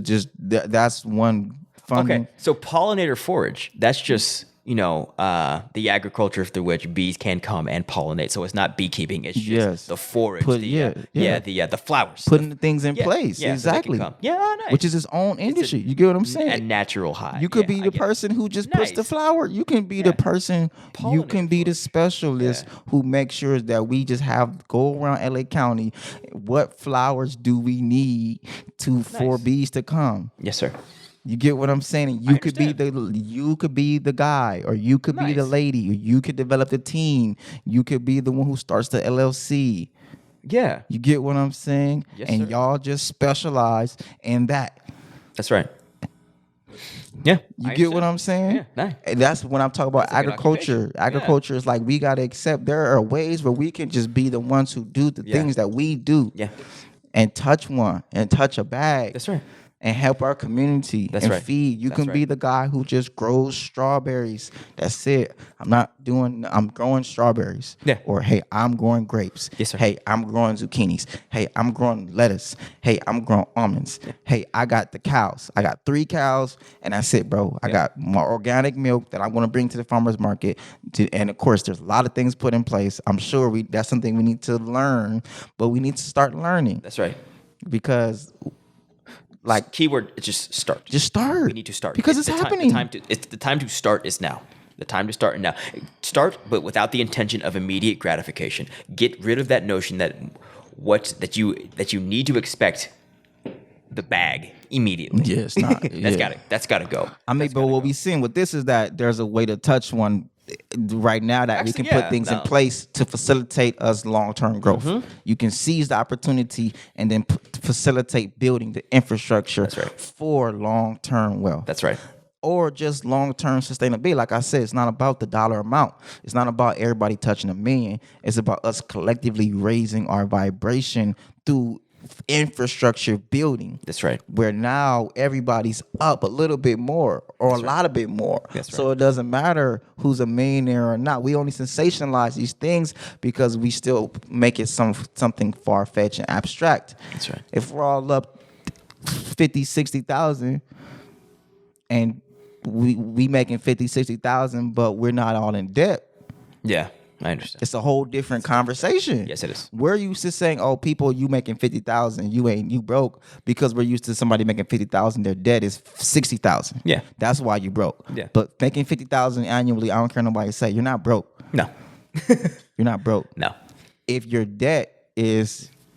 If you made 50,000 that year, but your expenses is only 20,000 that year, and you make a consistent 50,000 every year, and your expenses is only 20,000 every year, then what's really going on? Yeah. Or if you're making a consistent 50,000 a year and your debt is only 40,000 a year, and you clear a year, you got a 10K. That's right. You got an extra 10K in profit. Yeah. Well, taxes is the thing as well. Yeah, right. But I'm just saying, you get what I'm saying as far as like when we talk about wealth and finances, we can scale. Yeah. We don't have to get rich. No. We can build wealth. Yeah. Wealth isn't a dollar amount. Yeah, but wealth is a way of the way your life is. That's right. It's life. Thank you. Yeah, so we need to just change our priorities and change our value structure and start viewing wealth along those lines. It's not assuming that wealth is just the acquisition of fiat currency and material items. Yes, exactly. Have no staying power after you die. So they don't bring anything. They don't. Now, I've seen people who show, hey, I know how to use cars too. I get it. Get it. Got it. But as far as like things that are clearly not practical and not beneficial for the collective community. No. Keyword collective. We don't think collectively. Mind you, play with you, get your toys. Yeah. You earn it if you got it. If you put not a lot of people put the time in, built their things up, and they got the get the Wraith, get your Lambo. You got it. We don't think collectively. I've been to China. Completely different mindset over there. They think they take that collective to the other extreme to where you have no individuality, right? So it's a completely different mentality. But look at the powerhouse that country it is now. That is a nation. What are we? We are a bunch of individuals who use fiat currency to buy toys to act like we're better than each other.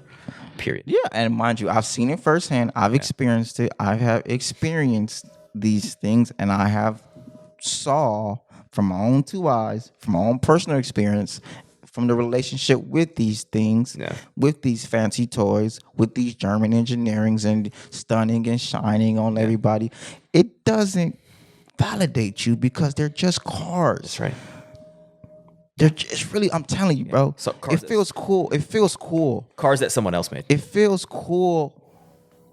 But then after a while, when it's really just normal, it's normal. Yeah, it's normal. It feels cool in the big house. It feels cool in the fly car. Trust me, I get it. You got a fucking car. But I get it, bro. You have no infrastructure. Bro. I get it. Like the world's ain't gonna. No one's gonna respect you. You still gotta put gas. You gotta check the engine. You gotta get the oil change. You gotta take care. You gotta take care of the maintenance. You gotta clean it. Yeah, bro. Yeah, you get what I'm saying? Then you got to protect it. Then you got to be on a swivel. Then you got to deal with what happened with everybody looking at you. Then you got to think about how you're going to interact in the world. There's a lot that comes with these things that we don't even need in the first place. We don't need, and we don't calculate all these things that are extra to our initial material purchase. But because we still have to invest into these things, and we don't have the infrastructure of the car companies themselves. So these car companies are not ours, so we don't even know, we're not a part of the equity, and we have to continue to invest into the car because the car costs so much money. So it's a continuous thing that you do not receive any equity back into. That's right. We don't receive any marketing budget. There is no what's it called? Affiliate. There's no affiliate. Ferrari and Lambo, and there's no affiliate check from them, I promise you. Yes, sir. But yeah. There's no thank you for driving a Bentley. Here we're gonna give you a percentage of how many people you help us, how many Bentleys you help us buy. We'll get you a cut. There's no affiliate marketing. There's no affiliate marketing with them. Not. No, sir. So, I mean, we understand, but yeah, we gotta wrap this up. Yeah, but I mean, it's just we win it, and it's just like we're no judgment, just observation, and frustrations because I'm speaking because I've experienced it, so that's why I'm not speaking from somebody who's hating. I'm speaking from somebody who aspired to it, manifested it, experienced it. It was my physical reality for a period of time, and then after a while, you realize this is not what I want my physical reality to be. Yeah. I don't want to be this. I don't want it to be my namesake. I don't want this to be what I'm my claim to fame. I don't want this to be what I'm known for. That's right. I don't like being known for being the guy that's driving this car, being the guy that's in this car, being the guy that lives in this neighborhood. I don't like being known for that. No, sir. You want to be known by your production, by your work. And that's what a man is. A man produces. A man is not a victim. A man, and it's no slight. Yeah, not at all. No, it's just like to me, a man, he builds stuff, and that's what we're doing. Yeah, let's close it out. Let's close it out, man. Peace and blessings to y'all. Sir. In the name of Allah, the Beneficent, the Most Merciful, all praise is due to Allah, the Lord of the worlds, the Beneficent, the Most Merciful, and Master of the Day of Judgment. Thee alone do we serve, Thee alone do we beseech for divine aid. Guide us on the right path, the path upon whom Thou hast bestowed favors, not upon whom Thy wrath has been brought down, nor upon those who go astray. Ameen. Ameen. Peace. Peace. Islam. Yes, sir.